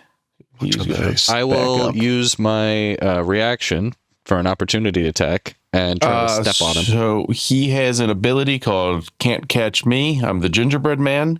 I don't get so to use he can. that. Nope, he can get away from that. Okay. Ah. All right. Do I still use up my reaction by the No. attempt? Okay. No, you're fine. And then the second guy is going to make his attack at you. And he is going to pull out his gumdrop slingshot for an Is he 18. not in melee range with me? No, remember these are larger squares. They're like 10-foot squares. Yeah, these are larger squares. Remember? Right. Okay. Yeah. So he is not in melee range. Yes. Gotcha. All right. So an 18 to hit. Yep, that hits. Cool. So you just get hit in the head, just squirt right between the eyes with 5 points of gumdrop damage as this thing kind of sticks to your forehead. Boom. Somebody give me a D6 real quick. I'll do it. Now we wait 2 to 3 business days. 2. That was Cool. fast. This one is cherry flavored. Oh, let me add that. I can definitely taste through my forehead. I'm just letting you know. If you want to peel it off your forehead and eat it, it's cherry flavored. Does that still give me the +5 temp hit points? I doubt it. It's So highly then toxic. he is going to move in closer and use his second attack with his fork. 14. That misses. Okay. Then that's all he's going to do. That brings us to you. You have been disrespected. I have been disrespected. The disrespect is palpable. You do, however, see Santa giggling. Fair enough. You know, they are gingerbread men. Yeah. Yeah, he is very amused by this whole situation. Oh, I don't doubt it. All right. So free action, I will stow the bow and take a swing with a fist Okay. with a draconic strike at the ginger brute that is right up on me. Okay. Does a 27 hit this little guy? Yes, they do. All right. And this draconic strike will be fire damage. Why not? Okay. Seems to work well enough. For 8 damage. All right. He's still up? Yeah, this cookie hasn't crumbled yet.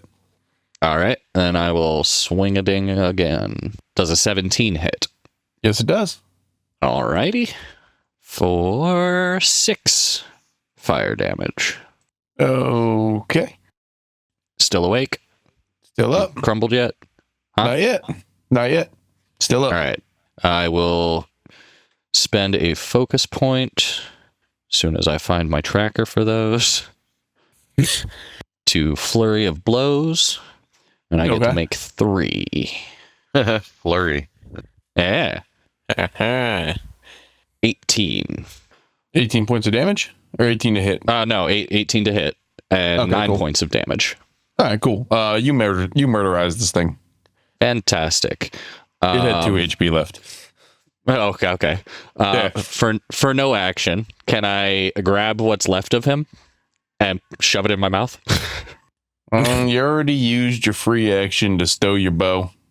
Okay, fair enough. In that case, I'm going to use my movement to come up on this guy, this ginger brute, Okay. and use my remaining 2 flurry of blows against him. Sure. Actually, 1 flurry of blows against him. All right, Okay. and that is 26 to hit Okay. for 6 fire damage. Okay. And I will use the last attack for my Breath of the Dragon feature. Oh, no, never mind. I can't use it as my bonus. I was going to say, I didn't think you could do that. Yeah, I can't do that as part of the flurry. All right, then yes, I will use the last flurry of blows on him. Okay. 19 to hit, Yes, it will. and minimum damage 4. All right. Well, good. He has time to disrespect you again. And that is all of my turn economy. All right. Varen, that brings us to you then. Oh boy. You Alrighty. just watched this gingerbread dragon goo your buddy. Yep, not the weirdest thing I've ever seen, but I don't like it, so I'm going to whap him with my hammer. Okay. Let's swing a ding ding. First one is a 21 to connect. That will connect. All right, we're gonna. Yeah, I don't foresee anybody. We'll just do a 2nd level smite on that. So that'll be. Math is hard. And my 1d4 because I forgot my imbued weapon. Actually, I'll roll that one separate because that's a little bit different. So that is going to be 20 points of radiant damage Okay. and 4 points of, hang on, what was it? Give me 1 second. Lightning damage. Sounds good. And then I will go in for my 2nd strike. Oh, that rolled from a 20 to a 2. That's a 14 to connect. That does not. Balls. All right. I don't think I have anything else I can do for this. No, because that is all action based. So yeah, I am good. Okay. Brings us to that guy, but he is dead. Yule. All right. I am frosted and I'm upset about it. So I'm Yeah. going to try and smack him with my stick. That's fair. Stay frosty. It's a free action to rub frosting out of your eye. I will take that. I'll rub it off my eye and fling it at Varen by accident. Does a 14 hit the dragon? Yeah, no. I didn't think so. I'm going to try my bonus action with my moon sickle. Try and strike at him here. How about a 21? That does. That's more like it. Yeah, how about another 7 points of damage? Yeah, that'll hit. All right. I'm going to step out of the frosting. Okay. And that's all he's going to do. Okay. That brings us to my snowman, I think. Yes. If you roll well enough, you might be able to take it out this round. No pressure. If your snowman takes it out, I'm leaving. We're going to use Snowball Barrage. The snowman uses his arms as literal catapults for tons of snowballs. Each creature in a 10-foot radius centered on the snowman must succeed on a con save against your spell save DC, or they take 66 bludgeoning damage of snowballs rain from the heavens. What's the radius? 10 feet. Oh, thank God. So just that score. Yeah, he'll be fine. Yep. I was Give me just a like, con save. I'm resistant to cold, but I don't like it. Give me a con save. Cool. Luckily, I have advantage on those because the gingerbread dragon has magic resistance. Oh, 18? that fails. Really? Yep, he's got a 19 Nice. save DC. That's awesome. Way to go. His wisdom's high, and he also has the moonsicle, which gives a +2. Right, but is it his wisdom or is it the snowman's wisdom? Oh, that's a good call. So it'd be 17. Okay, so Oh wait, well, would it be? Hang on, let me look. I believe it's your spell save DC because Is it? you summoned Okay. the snowman. It is Okay. it is my spell save Okay, cool. DC. just checking. So yeah, he fails. He's about to get a hailstorm of snowballs. Okay. So here they come. Let's see what we get. I'm going to be honest with you, man. Can you do more than 4 points of damage? He Best did I can 20 do more is than 4. 24 points of snowball damage. All right. So you just see the snow Hajime unleash frozen fury on this thing, and just snowballs are pelting through the wings and through the chest and flying out the back and landing harmlessly around Varen. After that attack is made, the cookie starts to crumble and explodes into a just fountain of frosting. Ew. You got anything else? That is how the cookie crumbles. No. After that maelstrom of snowballs, the snowman is just going to stare blankly at his creation that he's done. Wonderful. That brings us to Is this Gingerbeard still going to disrespect me? yes. Of course it is. Seeing Ginger Mommy die, he is going to be very upset. And using his fork, he's going to try to stab you for revenge. Does a 21 hit? Just does a 21 hit? Yes. Oh, he's out for blood. You were taking 6 points of fork damage to the other foot this time. Man, I need those. He just kind of looks like her. You said 6, right? Yes. Okay. And then he is going to pull the fork out and immediately drive it back down. 17? Can't you not? Yeah, Does a 17 hits. The disappointment in your voice. for max damage of 8 points of fork damage. Ow. That's so And good. then he is going My to toe fall off? No, In my mind. no, he is going to run away. What kind of movement do you have? That's rude. Hey, get back here, you pain in my Oh, foot. wait, no, I've got 60 feet of movement with this guy. Get out. It's the No. gingerbread man. You can't catch him for a reason. Cool. So he is going to run and dive, and he is going to hide inside of the gingerbread dragon's frosting. That's gross. Stop. That is gross. You'll never find me inside my creature's innards. Then that's going to bring us to Kieran. All right.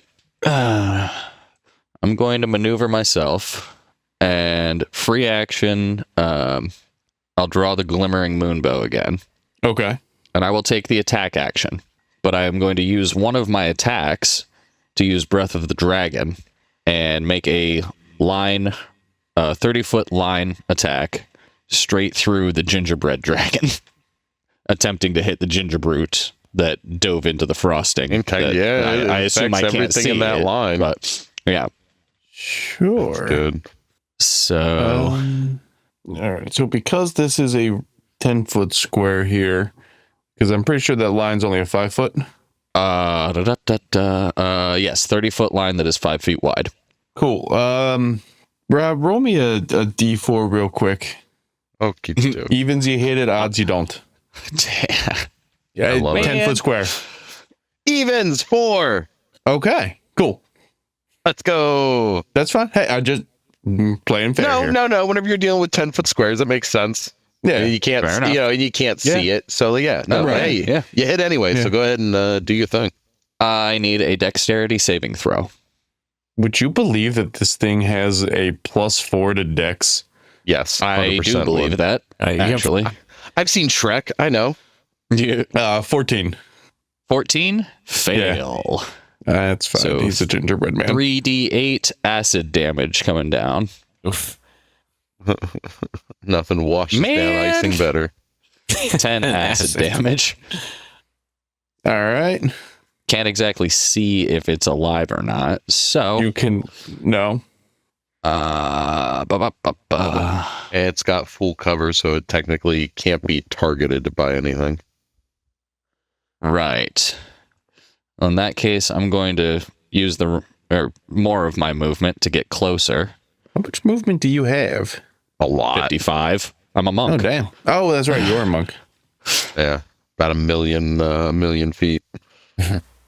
And I will activate, as a bonus action, I will activate Aspect of the Worm Okay. and use the Frightful Presence feature. When creating this aura, and as a bonus action on subsequent turns, you can force a creature within your aura to make a Wisdom saving throw, DC 16, or become frightened of you for 1 minute. The target can Sure. repeat the saving throw at the end of each of its turns. Sure. Oh, now we'll So never catch I'll him. need a Wisdom saving throw from the Gingerbrute. 17. Yeah, he's not frightened. Not yet. That's fine. But that is my attack.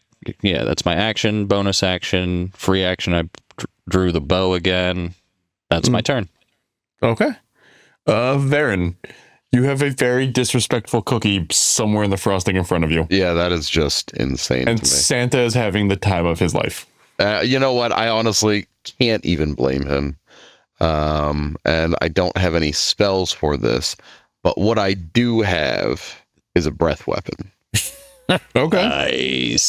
So I'm going to go ahead and not worry too much about the Collateral snowman. damage.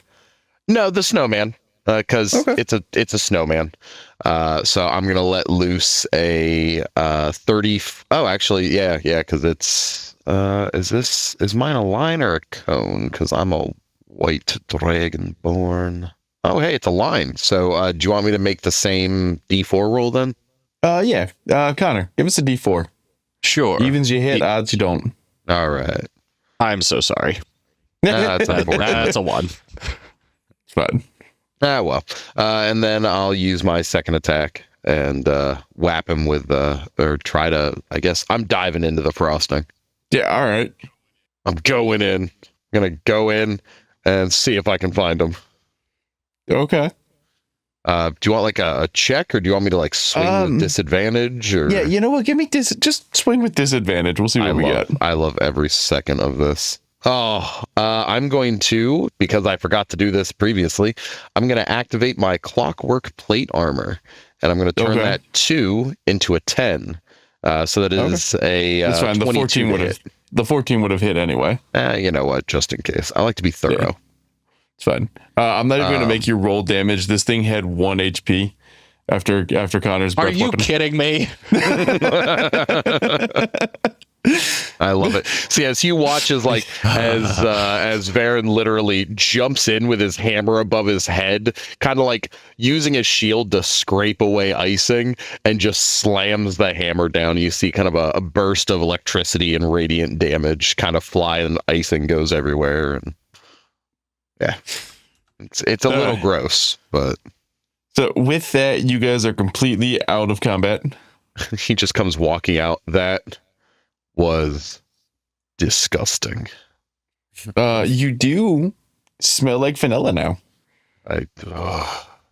Tasty.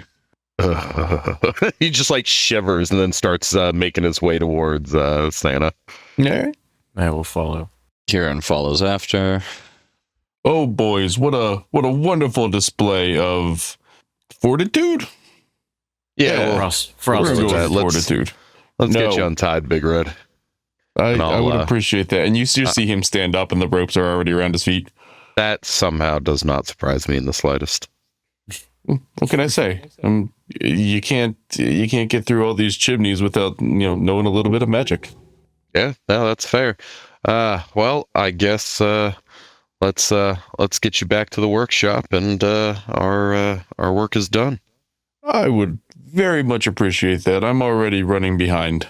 All right. Well, actually, I guess we don't even technically have to. We can give him his sleigh, and then we can just take off, right? I mean, you guys are kind of stuck here.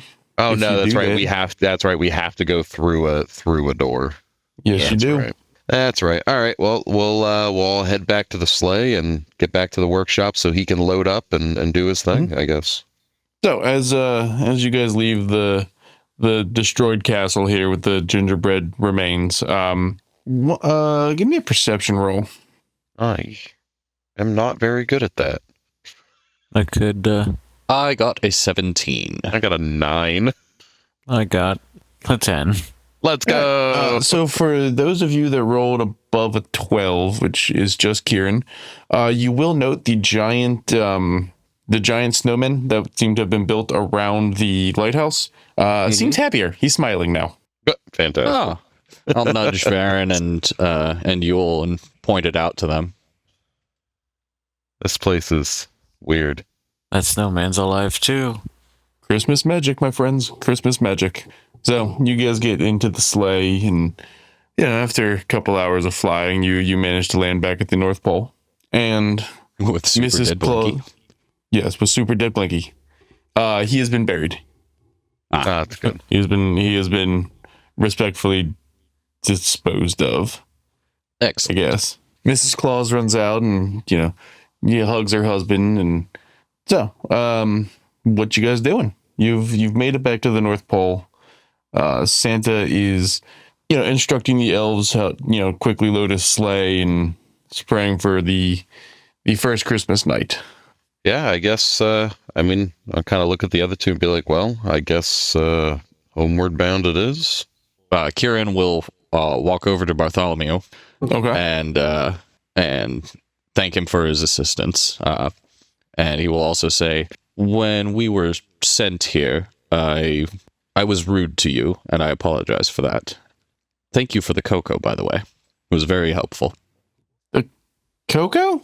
What cocoa? What do you mean you were rude to me? I mean, you guys were kind of mean when you got here, but I figured that you were just doing a job. What? Just, it's all right.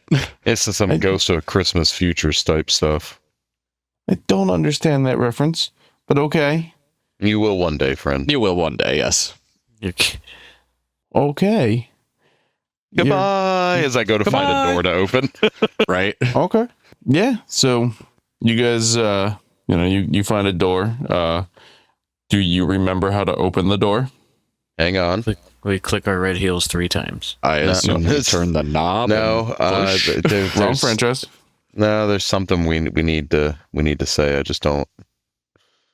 Baron doesn't have very good listening skills. Mission accomplished? That's definitely not it.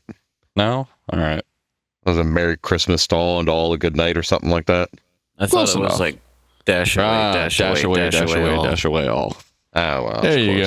So as you do that, and you put your hands up and make the symbol. You guys walk up. I like to think Baron's pulling on the door, opening the door really quickly, closing it, saying another Christmas phrase, opening the door, closing it. Yeah. So you after a second here of confusion, you manage to do that, and the door to Santa's workshop starts to glow, and you open it again, and you're staring at the lobby of the holiday protection department. All right, gents. Let's get home and maybe have some cocoa. Yeah. So are Sounds you like gonna a plan. go? So as you enter through, you're greeted by the little old woman. Hey boys, how'd it go? Did you Big save Red's Christmas? Yeah, Big Red's on his flight. Oh, good. I knew you boys could do it. You should probably go report to the boss. Yeah, it's a good idea. That is a Yeah. good idea. And we shall. So you guys head in that general direction. And you enter back into his office. Boys, how'd it go? Did you win? Did you save Santa? We have, did indeed. Oh, Big good. gingerbread dragon. I'm sorry. Lots of white frosting everywhere. I'm sorry. Why do you two smell like vanilla? I don't want to talk about it, sir. Lots of white frosting everywhere. That does not answer the question, but I'll allow it. While you guys were away, you got some mail. I've placed it in each of your rooms. Oh, thank you, sir. You're Thank quite you. welcome. We'll kind of give like a little courtesy nod and just kind of leave. Mm-hmm. Yeah, let's see what's in the box. All right. So, or whatever. so as you guys kind of get back to each of your rooms, we'll start with Yule. Sitting on your bed, there's a brightly wrapped. It is in a white and blue wrapping paper. Large bow on the top. Just a. Oh, how thoughtful. He's going to open it up. So inside there is the cloak of billowing. Oh, It takes the form of a bright red cloak with white fur trim. I've always wanted one of these. And Ever there's a note from Santa. I wasn't entirely sure when you guys would be getting back. I very much appreciate all the help you guys gave me all those years ago. Although for you, I guess it was just a couple of minutes. Merry Christmas, my son. And Of course, he knew exactly what I wanted this year. well, doesn't he always?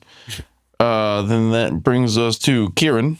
All right. No, he'll walk into his room and So as you enter your room, there is it's a green and red wrapped box. There's another small bow. It's all right. He will very meticulously undo the wrapping so that the paper is reusable, okay. because that's what I do in real life. So inside is the bowstring of mending. Well, that's awesome. Thank you, Santa. Reading the note, it's very similar, but slightly different. I very much appreciate you attempting to help me out back there. You did wonderful. I'm sorry that gingerbread man gave you so much difficulty. Please accept this as a thanks. Well, thank you, Santa. I'll just say that into the air. You hear the faint jingling of Christmas bells, and then that brings us to Varen. Oh boy. As you enter your room, there is, for lack of a better term, like the size of an industrial waste barrel, Jesus. with just a bow on top of it. A large red and white metal barrel All right. with like the largest bow you've ever seen. All right. Well, let's crack it open, see what's in here. As you, after a few minutes, you finally manage to pry open the lid, and you are greeted by the sight of like 30,000 little plastic army men. And you see Varen kind of like look around and make sure he closes his door, like he looks behind him really quick. And then he drags a chair over and wedges it under the doorknob. And then he just grabs the tub, lifts it over his head, and dumps them out all over his floor, and spends the next like day and a half So there are setting up. There's several thousand little plastic army men. There's vehicles and trucks and jeeps and a couple of tanks. Oh yeah, he's not leaving. He's not leaving for days. The army needs to be in formation. Yeah. And stuck to the bottom of the lid is a note very similar to the others. Just thanking you for helping, and it's also got the passphrase to reopen the door since you seem to be struggling with it. Fair enough. He'll tuck that letter into one of his pouches just in case. And with that, we are going to bring the SGA's Christmas special to a close. Thank you all for joining us. It's been a fun year. I hope this brings you a little bit of joy. Merry whatever you celebrate. Merry Christmas, all. Happy holidays. Happy holidays. Merry Chrysler. Blessed everything, I guess. I don't know.